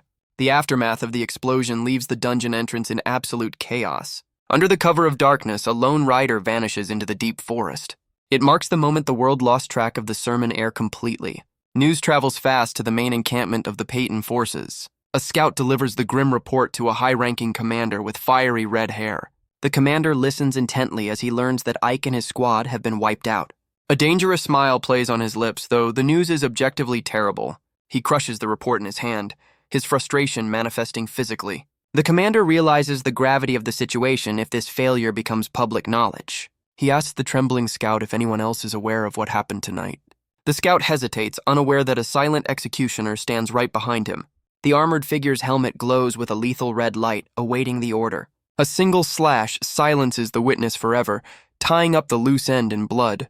The commander turns away, unbothered by the corpse cooling on his floor. He knows that if the kidnapping plot is exposed, the Peyton family faces a political nightmare. A sudden shout from outside interrupts his strategic planning. He turns his gaze toward the entrance, annoyed by the disturbance. A brave sermon soldier stands his ground, warning the invaders to back off. The guard draws his sword, ready to die for his territory despite the odds. But the real threat arrives as a massive figure in blue armor steps forward. Alejandro exhales a cloud of steam, his presence alone changing the air pressure. The Knight Commander challenges the enemy with a terrifying, quiet rage. His composure snaps, and he screams a death threat at the rival forces. He accuses the Patton Commander of trespassing and inciting an act of war. With a furious point of his finger, he demands they produce Ryun immediately. The red-haired commander deflects, bringing up the suspicious fire at the border. He tries to shift the focus to the destroyed dungeon facility nearby. Alejandro isn't buying the act, accusing them of camping there to destroy evidence. The Patton leader feigns ignorance, claiming he has no idea where the boy is. He adds a layer of deception, stating that his own nephew's sense is also missing. The Peyton commander freezes in a cold sweat, the accusation of treachery hanging heavy in the air. Sena interrupts the standoff with a wave of fire, warning that only the young lord's orders are keeping him alive. She commands absolute silence, making it clear that finding Ryun is the only topic up for discussion. Deep in the forest, Truno searches desperately, praying the young master's clue wasn't a lie. He questions the location, noting that if the trail were obvious, the Patton forces would have found it already. Sena activates her magic, tuning into the unique frequency of the Sermine family's secret technique. She trusts that the resonance of the Blue Earth art will act as a lighthouse in the dark. A spectral vision of Ryun appears behind her, guiding her senses through the magical noise. A pulse of green energy flares in the distance, confirming that the signal is active and waiting. Her eyes snap open as she locks onto the target, declaring that the search is over. They approach a massive tree glowing with mana, but the sight that awaits them is grim. Truno gasps in horror, his face twisting in anguish as the reality of the scene hits him. A pair of bare feet dangle in the air, suspended by ropes and swirling green energy. It is Ryun's original body, strung up and abandoned in the cold forest night. The scene is a gruesome tableau, deliberately staged to look like the work of a madman. The body is battered and lifeless, a discarded vessel left behind by a soul on the move. Blood-red writing on the cloth screams Sense Peyton's name, framing the villain perfectly for the crime. But beneath the horror lies a letter, sealed and waiting for the right eyes to find it. Sena spots the correspondence, realizing this is a message rather than just a corpse. Truno is too distraught to notice until she points out the final piece of the puzzle. In a flashback, Ryun predicts this exact moment, knowing Sena would be the one to find him. He explains that infiltrating the Peyton family in a stolen body is too dangerous right now. Their leader is an 8th Circle mage who would spot the soul transfer instantly and destroy him. Sena reads on, learning that returning to the Sermon family is also off the table. If he returns alive, the Patton family would launch a full-scale war to cover their crimes. The current Sermine estate is too weak to survive such a conflict, so he must remain dead. He chooses a third option, deciding to vanish into the shadows to build his strength alone. He leaves behind a carefully crafted lie to protect his allies while he operates in the dark. Sena ignites the letter, destroying the evidence and accepting her role in the deception. She orders the steward to return home, knowing the real work of rebuilding the family starts now. Rapid footsteps slap against the cobblestones as a figure sprints through the morning light. Birds scatter into the golden sky, startled by the energetic runner cutting through the town. A burly shopkeeper waves him down, calling out to Leon with a friendly, familiar grin. Sena's masked face flashes in memory, confident that her young master will thrive in the shadows. The boy turns with a bright smile, fully embracing the new identity of Leon. But a close-up reveals the sharp green eye of Ri-Yun, hidden beneath the facade. The narration confirms that this unassuming commoner is actually the Dragon of Drea in disguise. 3 months have slipped by since the sermon heir vanished from the world. The story relocates to the capital of the Peyton Feinstroy Kingdom, deep in enemy territory. Locals gossip about the tense standoff between the Peyton and Sermon families that nearly sparked a war. They mention that the kingdoms had to intervene to stop the bloodshed before it began. The official story is that a traitor kidnapped the Sermine heir, leaving the family broken. Leon jogs past the chatter, his expression unbothered by the twisted version of the truth. The citizens scoff that the Sermon family accepted money to shut up about the incident. They mock the fallen house for taking a payout instead of finding their lost son. An apple is tossed in the air as they lament the disappearance of the legendary family head. Leon catches the fruit mid-air, ignoring the insults directed at his family name. He weaves through the crowd, leaving the public opinion behind to focus on his mission. A purple banner marked with a raven hangs quietly in a back alley. It marks the local branch of the Martong Assassination Guild, a dangerous place for a kid. Inside, a woman with fiery red hair listens to reports with palpable boredom. She rests her chin on her hand, unimpressed by the mundane intelligence flowing in. Sapphire, the branch leader, dismisses the updates as completely uninteresting. Her subordinate tries to impress her, but she claims to know all of it already. She shifts the topic to the execution of Truno, the Sermine family's chief steward. A beer mug sits on the table, grounding the conversation in a casual, gritty reality. The bearded man confirms that Truno was beheaded for his role in the kidnapping plot. He adds that Alejandro, the swordmaster, performed the execution personally on the spot. Sapphire looks visibly shaken, realizing the Sermon family is cleaning house with ruthless efficiency. The heavy wooden door creaks open, slicing through the tense atmosphere. Sapphire slides a sealed envelope across the table, announcing that only one final test remains. She rests her hand on the letter, suspecting that this formality is already beneath his skill level. Standing beneath the guild banners, she marvels that he reached the final stage in a record-breaking 2 months. Leon's green eyes sharpen, focused entirely on the objective rather than the praise. She declares him a prodigy, the youngest official member to grace the guild in 100 years. Leon plays the humble student, claiming he is still miles behind the branch leader's expertise. Sapphire sips her tea, noting that his cold, dead expression has thawed slightly since their first meeting. Her mind drifts back 2 months, to the stormy night that started it all. Rain lashed against the cobblestones of a quiet, unassuming street outside the guild. The heavy door creaked open, admitting a visitor seeking shelter from the storm.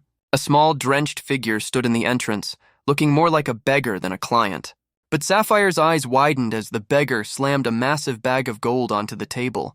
Under the hood, a pair of intense eyes burned with a request that defied all logic. She was left speechless, trying to process the sheer audacity of the child standing before her. Back in the present, Leon smiles, knowing exactly the impression he made that night. Sapphire admits that once she saw the gold, her professional instincts kicked in immediately. She grins, confessing that she knew right away she wouldn't meet another client like him. It isn't every day a kid walks in with a fortune and puts a hit out on his own life. The absurdity of requesting his own assassination was the hook that got him through the door. Leon stares at the wax seal, the symbol of his final hurdle to official status. He takes the letter and stands, preferring to review the mission details in private. With a casual wave, he asks her to prepare the test while he handles the paperwork. Sapphire agrees, watching her star pupil walk away with a mix of pride and curiosity.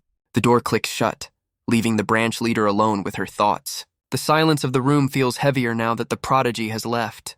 Purple smoke begins to coalesce behind her, forming a sinister, shadowy silhouette. A spectral entity manifests, questioning if her intuition was the real reason she recruited the boy. Leon walks down the corridor, unaware that his performance is being dissected by ghosts. Sapphire turns to her spectral partner, Cal, asking if his background check yielded any results. The spirit reports a clean, fabricated history, an orphan who put a hit on himself just to prove he belonged. The spectral partner confirms that the background check on Leon came back spotless, with every detail verified. With a tip of his hat, Cal assures the guild leader that the boy's history is as solid as the ground they stand on. He even went the extra mile, visiting the remote location where Leon supposedly trained with his master. The investigation found a house in the woods with clear traces of recent habitation, perfectly matching the fabrication. Sapphire hesitates, admitting that while the evidence is perfect, her gut is screaming that something is off. She voices the dangerous suspicion that has been nagging her. Could this prodigy actually be the missing Reincarnated? Cal pauses, his glowing eyes narrowing as he processes the absurdity of her question. The name of the vanished young lord hangs in the air, a ghost story that the entire kingdom is whispering about. Sapphire points out the strange coincidence of a mysterious, talented boy appearing exactly when the sermon heir disappeared. She admits it bothers her, unable to shake the feeling that the timing is too perfect to be an accident. But Cal shuts down the theory immediately, stating that the probability of them being the same person is effectively zero. Sapphire demands a reason, needing more than just his dismissal to kill her lingering suspicion. Cal reminds her that Ri-yun was infamous for being a total failure in mana, swordsmanship, and stamina. He was known as the Omen of Doom, a fragile, talentless boy who couldn't hurt a fly, let alone pass their entrance exam. Sapphire sighs, conceding that a useless noble couldn't possibly be the genius assassin standing in her guild. She rips up the investigation report, deciding to trust the reality of Leon's skill over a wild, paranoid hunch. She dismisses Cal, telling him she won't waste his high-level talents on such pointless background checks anymore. Meanwhile, safely in his room, Ri-yun sits on his bed while a green spectral trail drifts through the air. He muses that Sapphire is now interested in his fictional master, assuming anyone who raised him must be extraordinary. A sharp glint in his eye reveals his annoyance at Sapphire's terrifyingly accurate instincts. He shifts his focus to the green spirit, praising the sheer convenience of his necromancer abilities. He explains that as long as souls are present, he can hijack their senses to spy on conversations anywhere. A flashback reveals a ghost chilling right behind Sapphire, feeding every word of her private meeting back to him. With the coast clear, he summons his status window to check the fruits of his deception. The interface confirms his identity as Ri-yun Sermine, listing his active Hand of Death class and impressive stats. He notes with satisfaction that the levels he sacrificed for his class advancement have already returned. The mana he poured into the body domination technique has paid off, granting him a perfect, unbreakable disguise. It goes beyond just physical appearance, masking his mana signature from even the most skilled sensors. He realizes he can now fool high-level assassins, a crucial advantage for living in the lion's den. His mind drifts back to the day of his transformation, where he stood before a massive surge of power. Ri-wun examines the glowing green circuits on his hand, noting a discrepancy in the skill description. A new quest titled Avenger triggers, linking his power to a spectral entity. His eye glows with digital precision as he processes the hidden data within his system. The quest window appears, its details shrouded in mystery, but its presence undeniable. He realizes that defeating the elite squad leader Ike has unlocked a secret path in his growth. The system reveals that his new companion, Cornac, is a fusion of his unique classes and the quest itself. A small masked spirit manifests, born from the synergy of Death's Hand and the Phantom class. Ri-yun stares down the mana-hungry spirit, accepting the temporary burden for the sake of future power. High above the city, the moon bears witness to his silent vow of growth and domination. He sits perched on the castle walls, a solitary figure plotting his ascent in the shadows. His gaze is fixed on a distant future, far beyond the petty struggles of the present. Supervisor Duns interrupts his brooding, curious about the thoughts of his star pupil. Ri-wun puts on his Leon mask, smiling innocently about his desire to pass the upcoming test. He feeds the supervisor a humble dream of becoming a branch leader, playing the role of an ambitious youth. Duns laughs heartily, believing the boy's potential could easily carry him to such heights. But the supervisor's expression hardens as he looks down at the three candidates gathered below. He announces the final hurdle to becoming an official 5th-class assassin of the Martong Guild. The condition is brutal in its simplicity. Only one of the 3 applicants will be allowed to pass. The blonde candidate stares intensely, his ambition burning clearly in his eyes. Pala, the blue-haired woman, looks equally resolved to claim the single available spot. Ri-wun remains impassive, his confidence setting him apart from his desperate peers. Duns clarifies that the title belongs to whoever successfully assassinates the target first. The test officially begins, pitting the 3 aspiring killers against each other under the moonlight. Duns watches them closely, ready to evaluate their preparation before the blood spills. He demands a briefing on the target, testing their information-gathering skills immediately. The supervisor paces the roof, looming over the trainees like a judge in a courtroom. Paula steps forward first, identifying the target as Arok, a 47-year-old merchant. She describes his public persona as a decent shop owner, a cover for whatever sins earned him a death mark. But the real obstacle is his security detail, a trio of mercenaries who never leave his side. She breaks down the threat level, noting 2 bronze-rank warriors and a dangerous silver-rank mage. Paula grumbles about the fairness of the situation, clearly annoyed that she has to share her hard-earned intel. The 3 candidates exchange sharp glares, the tension between them thick enough to cut with a knife. Duns shuts down the complaints, reminding them that this is a winner-takes-all scenario where only one can pass. The realization hits Paula and the blonde youth that they just handed free information to their competition for nothing. Leon just laughs at their distress, noting that he must have skipped the class on friendship and teamwork.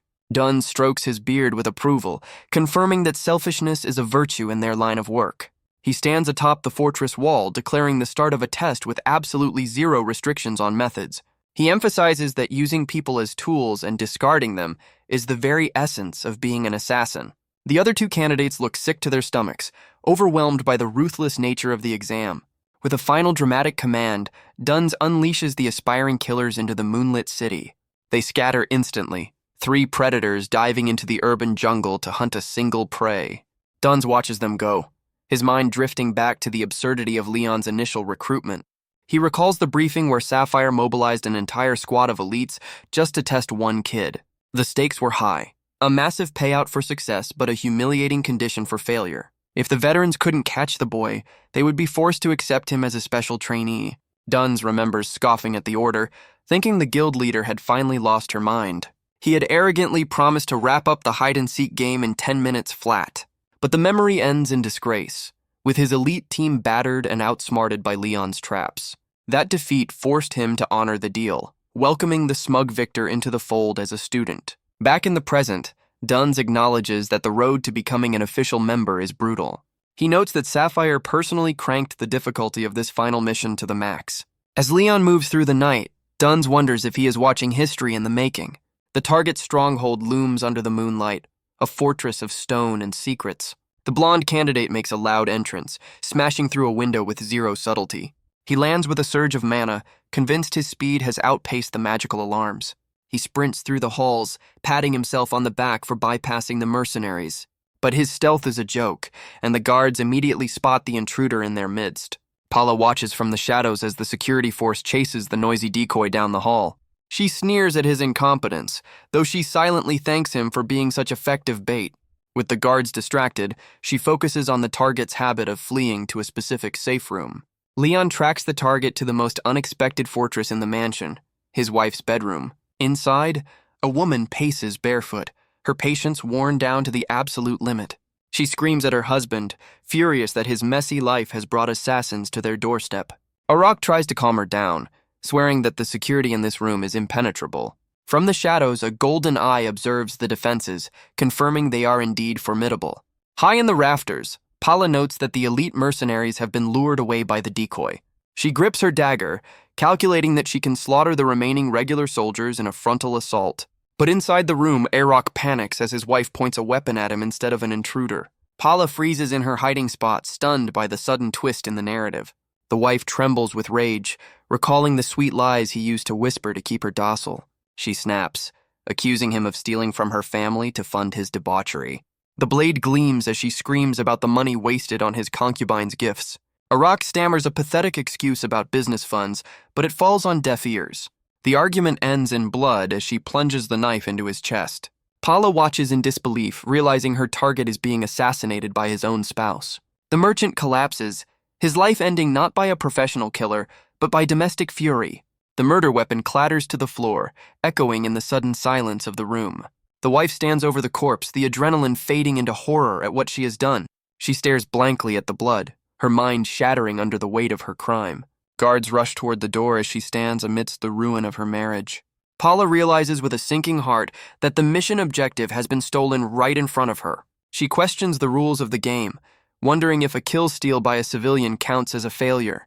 A sudden thought strikes her. Where in the world is Leon during all this chaos? The moon hangs high over the city, indifferent to the botched assassination attempt. Paula stands on the castle walls, accepting the bitter taste of a failed mission. She mutters the target's name, frustrated that he died so easily without her help. Back at the rendezvous point, she reports the grim reality to the supervisor and her rival. Duns listens impassively, his expression unreadable as the candidates gather. Paula notices Leon standing there fresh as a daisy and wonders if he even participated. The blonde candidate stumbles in, bleeding and confused about why the mercenaries started fighting each other. The chaotic skirmish ends abruptly as the supervisor calls time on the exam. Duns claps his hands with a satisfied grin, declaring that the testing phase is officially over. He shocks the exhausted trainees by announcing that the assassination was a complete success. With a scarred hand, he points directly at Leon, identifying the architect of the victory. The sun rises over the castle walls, illuminating the stunned disbelief of the other candidates. Duns explains that while the wife struck the killing blow, it was Leon's invisible hand that guided the knife. He confirms that Arak's death was a masterpiece of manipulation rather than a simple stabbing. The supervisor names Leon as the winner, praising the ruthless efficiency of the plan. A visual metaphor depicts Leon as a puppet master, controlling the wife with glowing green strings of influence. The blonde candidate and Paula stand frozen, realizing they were playing checkers while Leon was playing 4D chess. Dunn summarizes the feat, noting that Leon weaponized the target's own domestic turmoil to secure the kill. He turns to the prodigy, prompting him to explain the mechanics of his perfect crime to the class. Leon looks at them with a bored expression, as if the answer is too obvious to waste breath on. His green eyes gleam with intelligence as he agrees to break down his strategy. The rivals lean in, desperate to understand how they were outpaced so completely. Leon reveals that the solution lay in the toxic dynamic between Arak and his long-suffering wife. He displays the social web of the target, highlighting the wife, the concubine, and the merchant's greed. He explains that he simply used the internal circumstances of the household as his weapon. The blonde candidate snaps, accusing Leon of receiving the target's name from the branch leader in advance. Leon calmly denies the accusation, stating he learned the target's identity at the exact same moment they did. He points out that Arak was a famous figure in the city, making him easy to identify by name alone. He confirms that their intel about the alcohol business and the concubine was accurate but superficial. The background details of the merchant's life flash by, confirming Leon knew every dirty secret beforehand. He acknowledges that their assessment of the guard levels and the bedroom layout was also correct. But he raises a finger, revealing that he had already finished his investigation long before the test started. While they were scrambling to make plans, he was simply executing a script he wrote days ago. The realization hits his competitors like a physical blow, leaving them speechless. The blonde guy screams in frustration, asking how he could investigate a target he didn't know yet. Leon looks at him with pity, clarifying that he never said he only investigated Arak.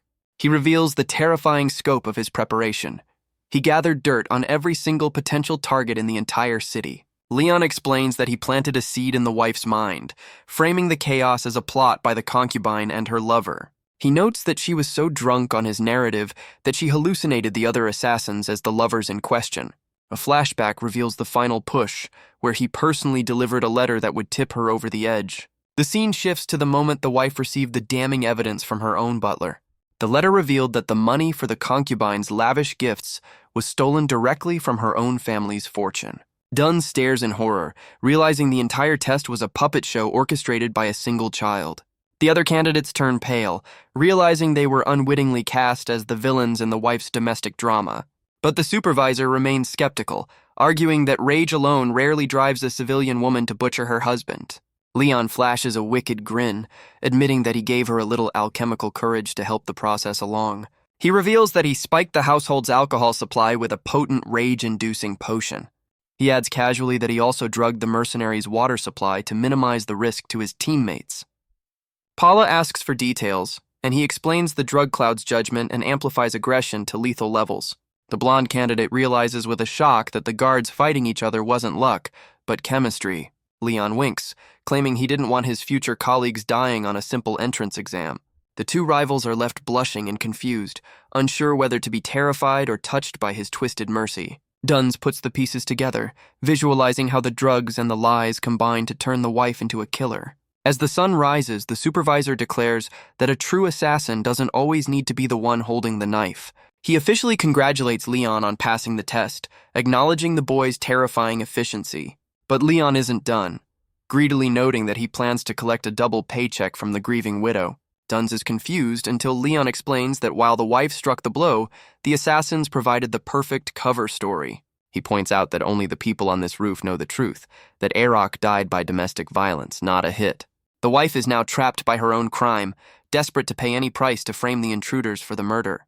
Dunn stares at the boy, realizing he is looking at a monster disguised as a human. The blonde candidate trembles, accepting that he is standing in the presence of a creature on a completely different level. Paula blushes, her fear mixing with a twisted admiration for the sheer perfection of his work. She mentally resigns from the competition, deciding that fighting for second place is safer than challenging him. Duns dismisses the two failures, ordering them back to the guild while he deals with the winner.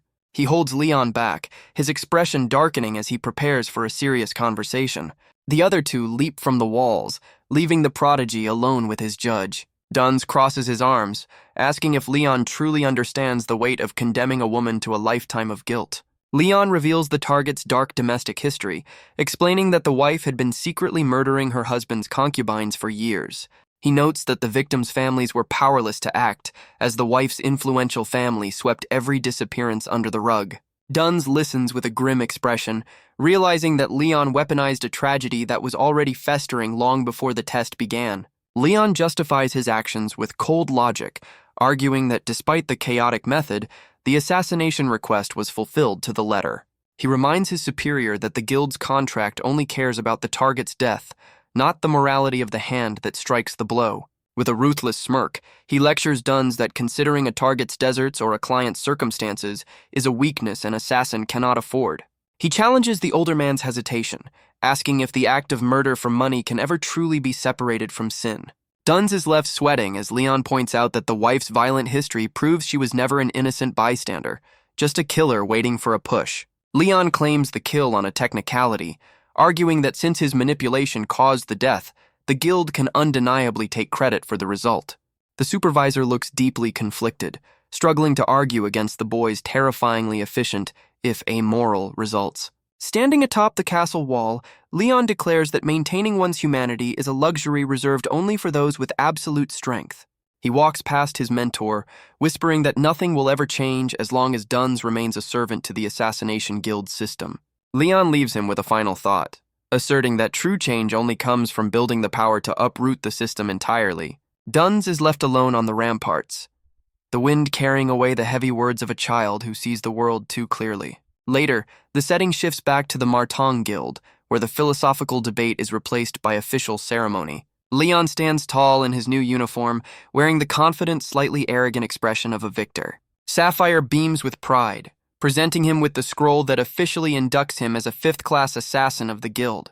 Green energy swirls around him as the system acknowledges the completion of his hidden quest with a burst of power.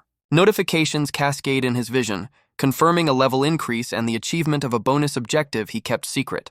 He secures the respect of his rivals and the high expectations of his supervisor, cementing his status as a prodigy. The system rewards his cunning with a generous amount of additional experience points, pushing his growth even further. Sapphire explains his new privileges, granting him the authority to accept official guild requests and climb the ranks. She raises a finger to outline the future, detailing the strict and difficult conditions required for his next promotion.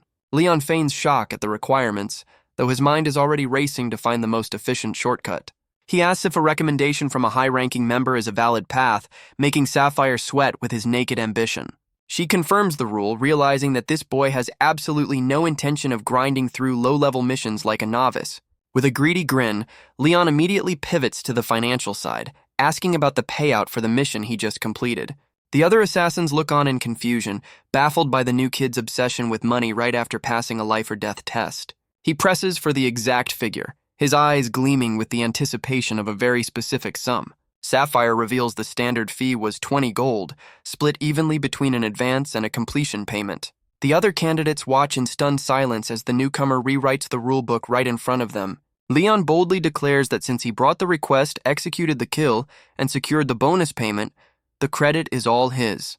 He confronts the branch leader directly, pointing out that he has already met the 30 gold threshold for the next rank. Sapphire's expression darkens, her patience wearing thin with the boy's endless audacity. With absolute confidence, Leon demands an immediate promotion to fourth-class assassin, skipping the line entirely. Sapphire stands tall, her imposing presence silencing the murmurs of the veteran killers in the room. Shadows dance across her face as she asks if his arrogance has finally blinded him to his station.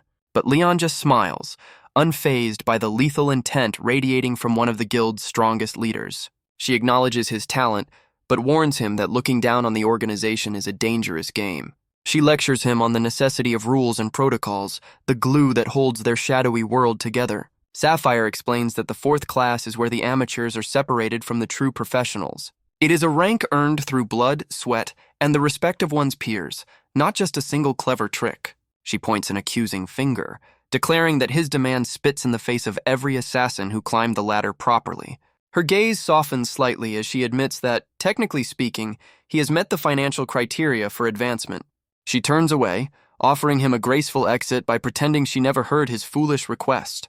But Leon refuses the lifeline, his eyes burning with purple mana as he doubles down on his demand. Sapphire spins around in disbelief, warning him that failing to read the room could have fatal consequences.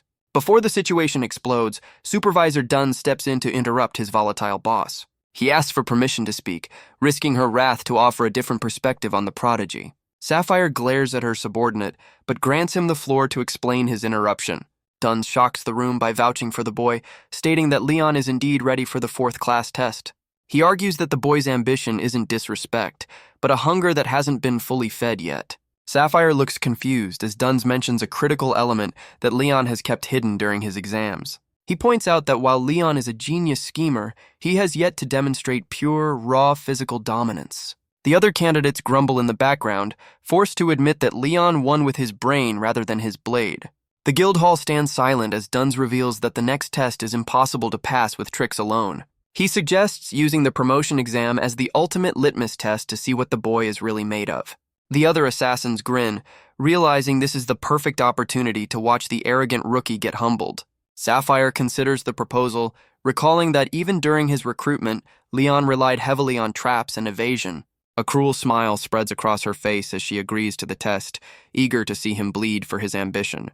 A heavy mug slams onto the wooden table, the froth spilling over like the tension in the room. The group gathers for a post-mission meal, but the supervisor is still reeling from Leon's reckless demand. His peers look at him with a mix of concern and disbelief, wondering if he actually has a strategy for the impossible test ahead. The waitress interrupts the heavy atmosphere, bringing a round of drinks to celebrate their survival. She serves the table with a smile, placing a glass of milk in front of the terrifying child assassin. Leon casually announces that he plans to skip town and rest until the exam date is finalized. Dunn nearly chokes on his drink, shouting in disbelief at the boy's casual attitude toward training. With a milk mustache, Leon asks if official members are allowed to roam outside the branch's territory. Dunn confirms the rules but remains skeptical, while Leon promises to return in time to check the notice board. The supervisor narrows his eyes, sensing that rest is just a code word for another one of the boy's schemes. Leon wipes his face with a smirk, offering no further explanation for his sudden vacation. He raises his glass to the table, encouraging everyone to drink their fill and forget the stress of the day. The tavern glows warmly in the night, a brief sanctuary before the harsh reality of their profession returns. Outside, the narrator notes that moments of peace like this are a luxury that is about to become extinct. Once he ascends to the fourth class, the relentless grind of mandatory requests will leave no room for breaks. Leon walks away from the city gates, knowing he must seize this final window of freedom to pursue his own goals. He stands alone on a precipice, the wind tugging at his cloak as he looks out over the vast, dangerous world. His destination is a place of nightmares, the legendary dark zone where humanity fears to tread. His green eye glows with anticipation, ready to return to the land of death that forged his family's legacy. The sound of thundering hooves breaks his concentration, signaling the approach of a large group. A heavily armed convoy tears down the road, led by knights clad in pristine armor. At the head of the formation rides a noble with pink hair, looking every bit the arrogant aristocrat. The leader spots a lone figure by the roadside and pulls on the reins, his curiosity piqued. He stares down at the hooded traveler sitting in the dirt, clearly unimpressed by the sight. The noble demands to know what a peasant is doing loitering in the path of his grand procession. Leon slumps over, instantly slipping into a new character to manipulate the situation.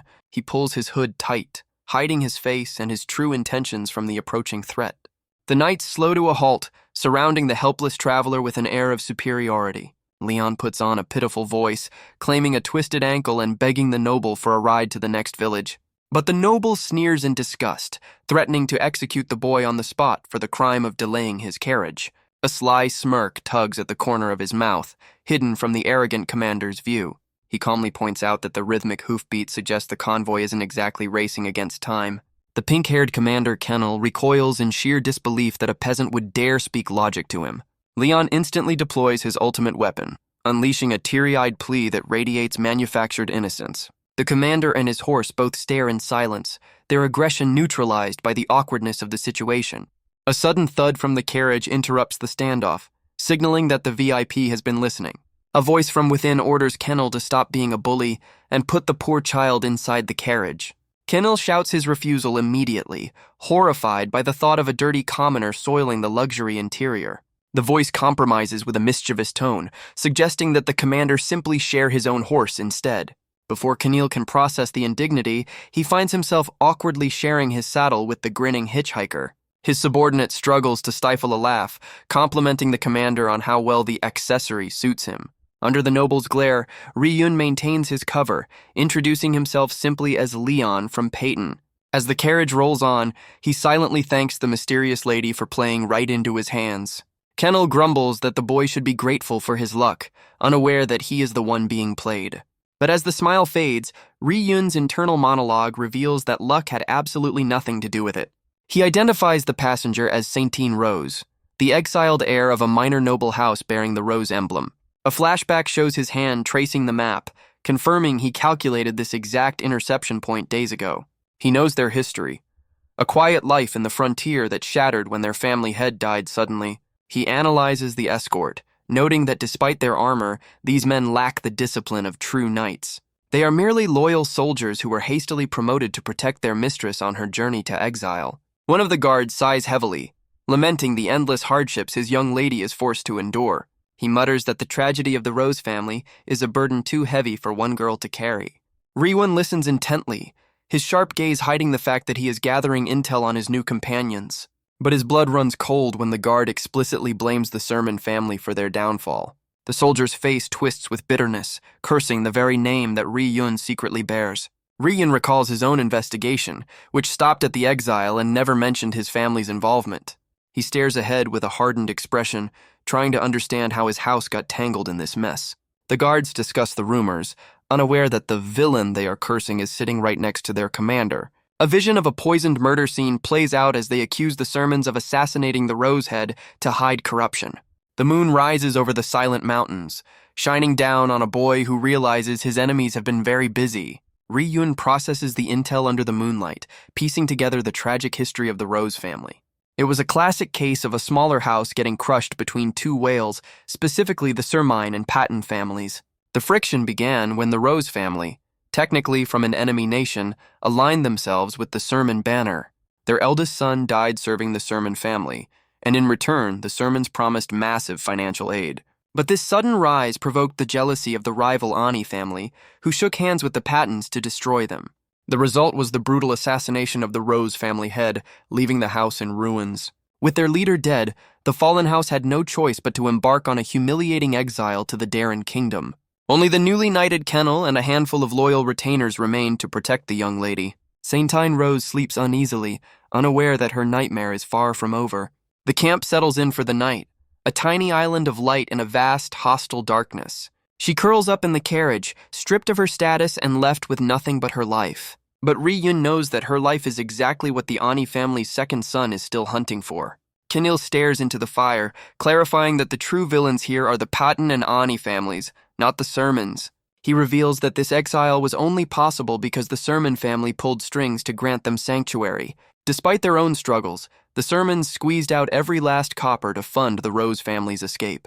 Kennel tosses a twig into the flames, his cynicism melting away to reveal genuine gratitude. The soldiers raise their mugs, toasting the very family they were cursing just hours ago. A guard offers the helpless traveler another bowl of soup, completely bought in by the act. Ryun accepts with a bright, innocent smile, playing the role of the grateful peasant to perfection. Kennel asks if the boring political talk was too much for a kid, but Ryun claims it was interesting. Internally, he suppresses a laugh, thinking about just how deeply involved he is in that boring story. Kennel suddenly questions his own judgment, wondering if it's safe to be so open with a stranger. He realizes he's just spilled state secrets to a random child he picked up on the road. He teases the boy for being bold enough to block a convoy, and Ryun sweats nervously at the accusation. The soldiers note that their commander seems lighter, having finally vented his burdens to someone. Kennel's gaze softens as he looks at the carriage, knowing the heaviest burden lies on the sleeping girl. Ryun drinks his soup, his mind racing as he identifies the real problem with this escort mission. He realizes that Kennel and his men, while loyal, are too inexperienced to sense the true nature of the threat. They are completely oblivious to the danger that is currently stalking them through the dark woods. The Ani family isn't satisfied with just political ruin. Their depraved second son wants Saintine for himself. Under the cold moonlight, Ryun watches from the cliffs, his eyes tracking the movement below. He leaps from the shadows, landing silently in the dense forest to prepare his next move. He confirms that a tail is following them, but decides to let them be since the intel is already leaked. Instead of fighting, he decides it's more efficient to turn the forest into a nightmare of traps for the pursuers. The guards spot him returning covered in filth, confused by the sudden mess on their guest. Ryun flashes a sheepish grin, claiming he just took a tumble while answering nature's call. He walks away with a hidden trowel while the guards advise the injured boy to just rest and ask for help next time. Behind him, the forest floor is now riddled with pitfall traps, buying the group precious time against the enemy. Back in his bedroll, he drifts off to sleep, considering his hard labor a fair trade for the soup he ate. The sun rises over the rugged mountains, signaling the start of another dangerous day of travel. As the group prepares to depart, Ryun thanks them for the ride, ready to go his own way. Kennel questions him, suspicious of what a lone child is doing so close to the deadly dark zone. Ryun reveals his cover story, displaying a collection of mushrooms and potions to prove he's a traveling peddler. He explains his simple business plan to buy monster materials in Dassam and sell them for a profit in Peyton. The commander accepts the story, asking if this is where their paths must finally diverge. But before he leaves, Kennel extends a hand, offering a small glass bottle as a parting gift. He insists Ryun take the potion, noting that his injured leg probably hasn't fully healed yet. The potion glows with a warm light, a high-quality gift sent directly by the young lady in the carriage. Ryun glances at the window, catching the silhouette of Saintine Rose watching him go. Kennel scratches his head awkwardly, admitting that thanks to Ryun, they found a moment of peace she was grateful for. Ryun holds the bottle, touched by the genuine kindness of people who have every reason to be bitter. He bows respectfully, thanking them one last time before turning to leave. Kennel warns him not to seek them out in Daron, trying to protect the boy from the stigma of their exile. The guards smile as they watch their commander, noting that he's a softy at heart despite his grumpy face. Kennel snaps back to his usual self, shouting at his men to stop gossiping and get the convoy moving. The carriage rolls away into the dust, leaving Ryun alone on the road once more. He stares at the red potion, the weight of their kindness heavy in his hand. With a decisive pop, he uncorks the bottle, but his expression is unreadable. He tilts his head back and downs the potion, accepting the gift and the goodwill it represents. A few drops spill onto the dry earth, marking the end of his brief alliance with the Rose family. Ryun senses the vibration in the earth before the sound even reaches his ears. A cloud of dust erupts on the horizon as 6 riders charge forward with lethal intent. His analytical eye breaks down the threat, spotting 2 mercenaries and a pair of rookie swordsmen. But the real danger lies in the mage riding at the center, a variable that complicates everything. Leading the pack is a hooded figure, radiating the distinct, arrogant mana of a noble. Ryun identifies him instantly as Guruta Ani, the sadistic second son of the rival house. The noble's face is twisted into a manic grin, his teeth bared like a rabid dog on the scent. The hunting party thunders past the peasant on the roadside, completely ignoring his presence. Garuda is so focused on his prey that he fails to notice the monster standing in the dust. Ryun watches them go, his innocent facade dropping the moment their backs are turned. His green eye sharpens, calculating the distance and the speed of the pursuit. He realizes with annoyance that the enemy squad is far more elite than he anticipated. He clicks his tongue, frustrated that his forest traps barely served as a speed bump. He looks down at the empty bottle in his hand, weighing the cost of his involvement. The system appraises the glass, confirming it held a high-grade potion worth a small fortune. A wry smile touches his lips as he realizes the transaction just became complicated. He marvels at the girl's stupidity, giving away a treasure to a stranger she met just yesterday. She is a fugitive hanging by a thread, yet she still acts with the naive generosity of a saint. He knows exactly what awaits her. A targeted kidnapping and a massacre for her loyal guards. Green energy flares around him as he decides that the potion counts as an advance payment for his services. A magic circle ignites beneath his feet, preparing to bridge the gap between hunter and prey. He calls out a name, summoning the spectral entity born from his dark class. Cornac manifests from the void, a masked spirit ready to get its hands dirty for the first time. Ri-Yun grins, eager to test the capabilities of his new partner on some deserving targets. Meanwhile, the Rose convoy pushes their horses to the breaking point, sensing the danger. Kenil looks back, his face pale as he realizes their head start has evaporated. He warns the carriage, apologizing for the rough ride as they kick into high gear. His subordinates look confused, wondering why their commander is suddenly so on edge.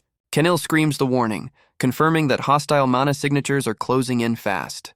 He barks desperate orders, preparing to sacrifice himself so the lady can reach the border. Kenil calculates that reaching the border is their only salvation, as the Ani family won't dare cross Darren's guards. Realizing they can't outrun the pursuit together, the commander makes the hard call to stay behind and buy time. His subordinates hesitate, but he orders them to rendezvous at the border, prioritizing the lady's safety over his own. A bead of sweat rolls down his face as he forces a confident smile, knowing this might be his final stand. He admits the Ani Knights are out of his league, but his pride as a Rose Knight refuses to let him flee. The enemy force arrives like a thundercloud, a mix of heavy cavalry and hooded figures blocking out the sun. The leader of the hunting party spots the lone obstacle in the road, amused by the futile resistance. A spear plunges into the earth, bringing the galloping death squad to a sudden, dusty halt. Kenil roars at the intruders, demanding to know who dares chase the exiled Rose family's carriage.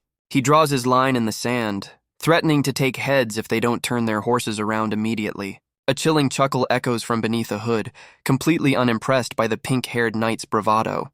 The figure mocks the threat, finding the idea of a mere knight stopping them to be hilarious. The hood is pulled back, revealing not just an enemy, but a face that drips with condescension. A hand casually removes the disguise, signaling that the time for hiding is over. Kenil stammers the name Guruta Ani, assuming the gray-haired man is the sadistic noble himself. But the veteran ignores the accusation, turning to the hooded figure beside him to confirm the plan. He dismisses Kenil as a distraction, ordering the rest of the squad to bypass the knight and capture the woman. The riders surge forward like a flood, ignoring Kenil's desperate attempt to hold the line. Kenil swings his sword in a panic, realizing he can't stop them all from passing him. A blast of magical energy slams into him from the side, punishing him for losing focus. A hooded mage rides past, his mana signature revealing him to be a second circle caster or higher. Kenil crashes into the dirt, his defense shattered in a single exchange as the main force rides on. The gray-haired commander wags a finger, telling Kenil to relax because his opponent is right here. A heavy boot stomps down, pinning the fallen knight to the ground before he can rise. Kenil looks up in horror, finally recognizing the traitor as Ciso, the former commander of his own Rose Knights. Ciso sneers alongside a mercenary, admitting he sold out his loyalty for cold, hard cash. He delivers a brutal kick to Kenil's face, mocking the idea that a fallen family deserves any allegiance. Steel clashes against steel as Ciso brings his heavy blade down to finish the job. Kenil barely blocks the strike, screaming at his former superior for having absolutely no chivalry left.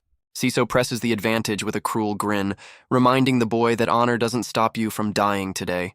Ciso swings his blade with the force of a man who has traded his honor for a paycheck, declaring chivalry dead in this new world. Kenil barely deflects the lethal strike, his loyalty acting as the only shield against the traitor's overwhelming power. The traitor pauses to offer a twisted lifeline, suggesting Kenil abandon his doomed house and find a master who isn't exiled. But the young knight spits blood in defiance, refusing to let the word betrayal even enter his vocabulary. Ciso sighs, bored by such stubborn morality, and decides to wrap up this little reunion so he can collect his reward. He stands over his defeated former subordinate, offering a hollow apology before raising his sword for the execution. The blade descends, a silver streak of death aimed straight for Kenil's neck. But the execution is interrupted by a violent explosion of green mana that blasts the aggressor backward. Ciso's eyes widen in shock, blinded by a radiant energy that shouldn't exist on this battlefield. A spectral entity manifests from the light, a chaotic swirl of green malice that blocks the path to the fallen knight. The spirit Cornac fully materializes, grinning like a demon who just found a new toy to break. Ciso grits his teeth, realizing too late that a third party has crashed the party with lethal intent. The spirit moves with blinding speed, turning the air itself into a barrage of razor-sharp energy projectiles.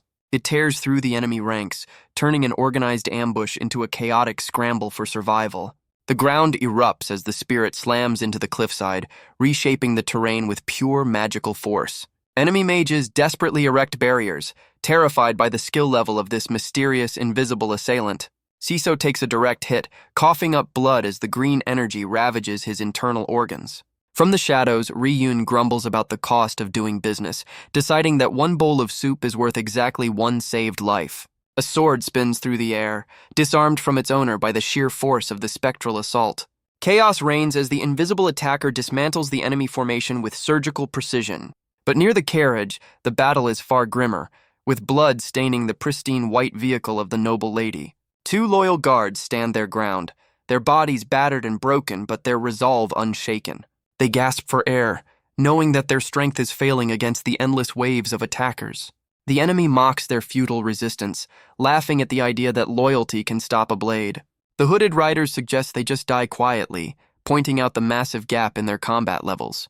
A soft voice cuts through the violence, commanding the slaughter to cease immediately. The carriage door opens, and a single, elegant step signals the arrival of the prize everyone is fighting for. Saintine Rose emerges into the carnage, thanking her men for their service while ordering them to stand down. She draws a dagger, not to fight, but to negotiate the only currency she has left, her own life. With the blade pressed to her throat, she gambles everything, betting that her captors need her alive more than they want her guards dead. The carriage stands silent amidst the carnage, a grim monument to the ambush that decimated the convoy. Siso steps through the smoke, his eyes locking onto the woman who represents the last flicker of the Rose bloodline. Saintine Rose steps out with surprising dignity, praising her fallen defenders for enduring as long as they did. She confronts the traitor, offering to surrender quietly on the condition that her remaining men are spared. A dagger presses against her own throat as she threatens to destroy the very prize they came to capture. She glares at Siso, gambling that his employers want a living hostage rather than a corpse. But the traitor just sighs, looking at her like a naive child who doesn't understand the rules of the game. He cruelly points out that since she never reached the safety of Darren, she holds absolutely no political leverage. The realization hits her like a physical blow, her hand trembling as she understands she is nothing more than a loose end. With a casual swing of his blade, Siso unleashes a shockwave to knock the weapon from her hand and prove her helplessness. He grabs her roughly, eager to show her exactly what happens when a powerless noble resists a mana-wielding knight.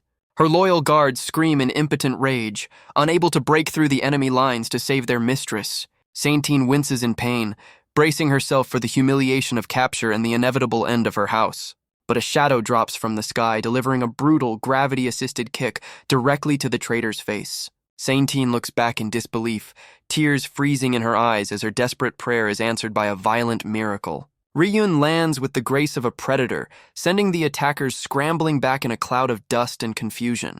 Siso stumbles back, blood dripping from his nose as he screams to know who dared to interrupt him.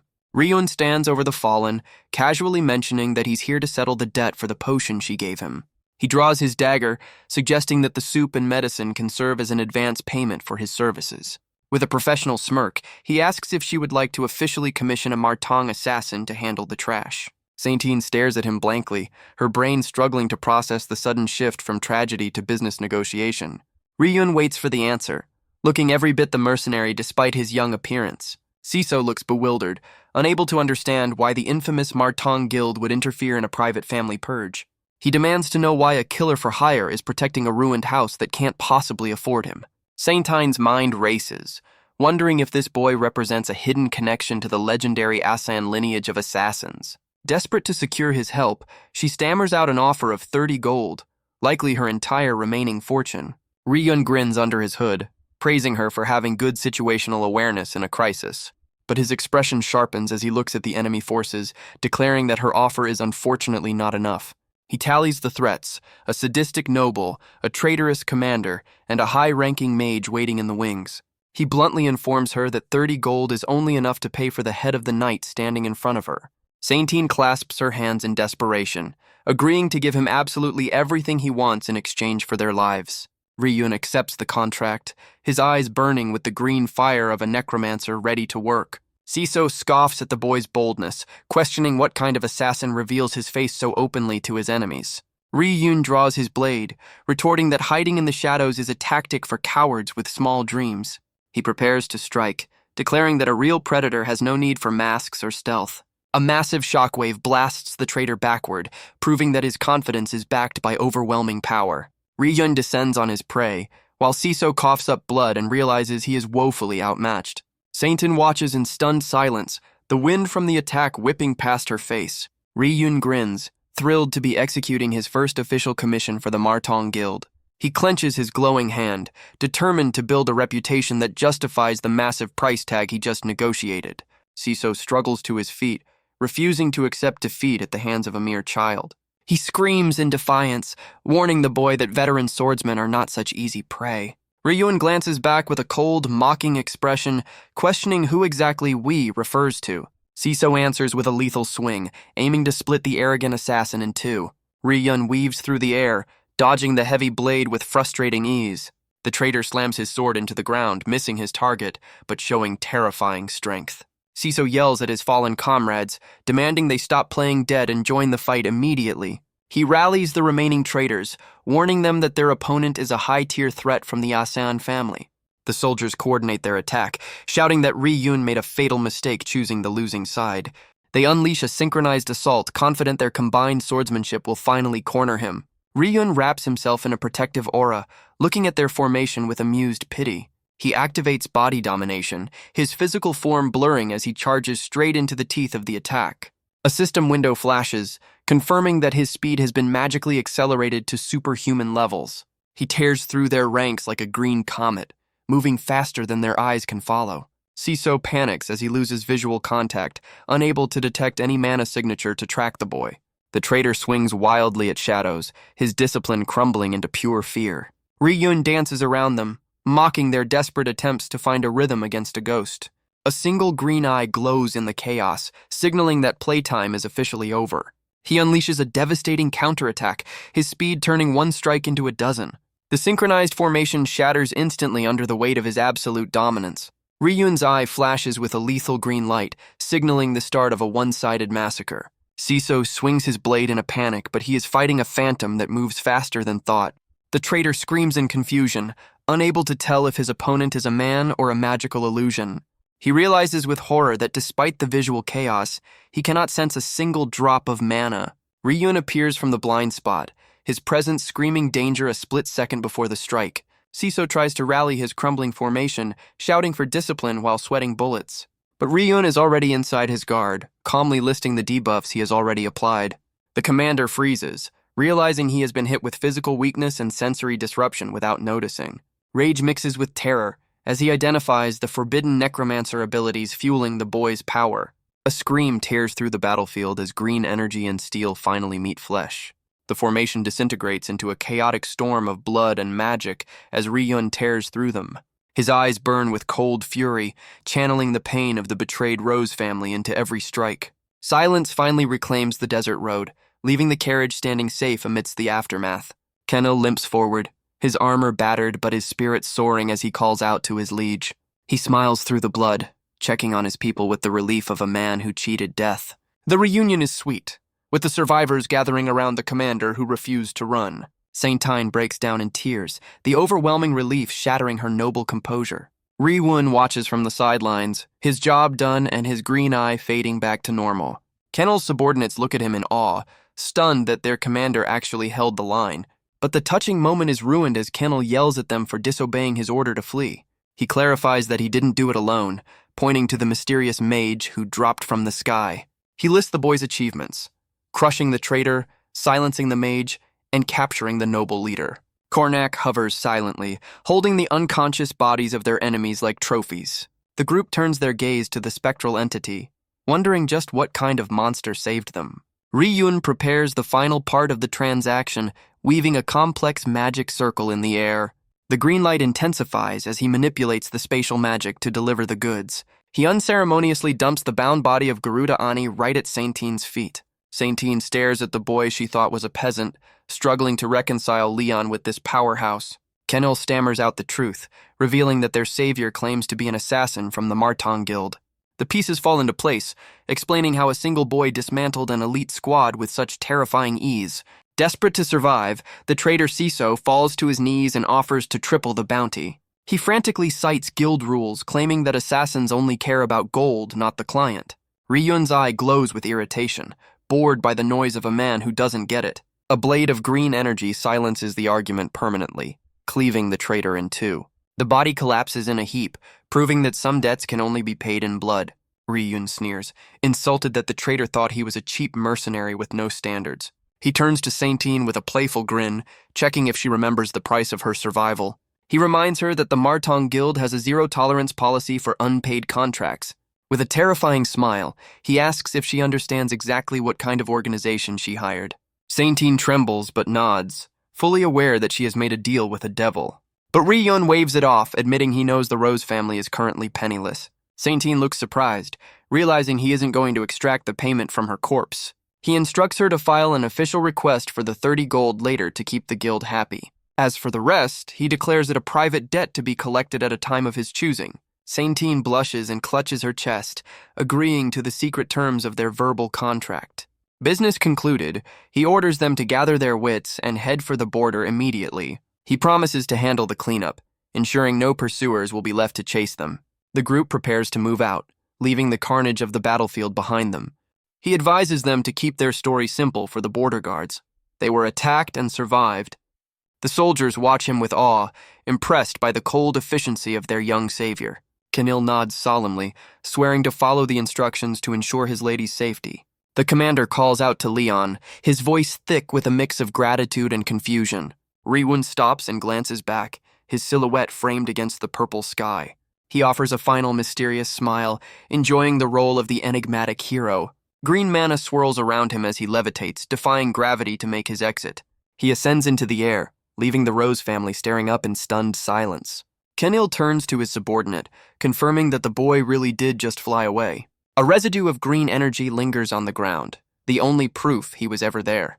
The commander realizes with a shiver that assassin was likely just a convenient label. He recalls the monstrous spirit the boy summoned, knowing that no ordinary killer commands the dead.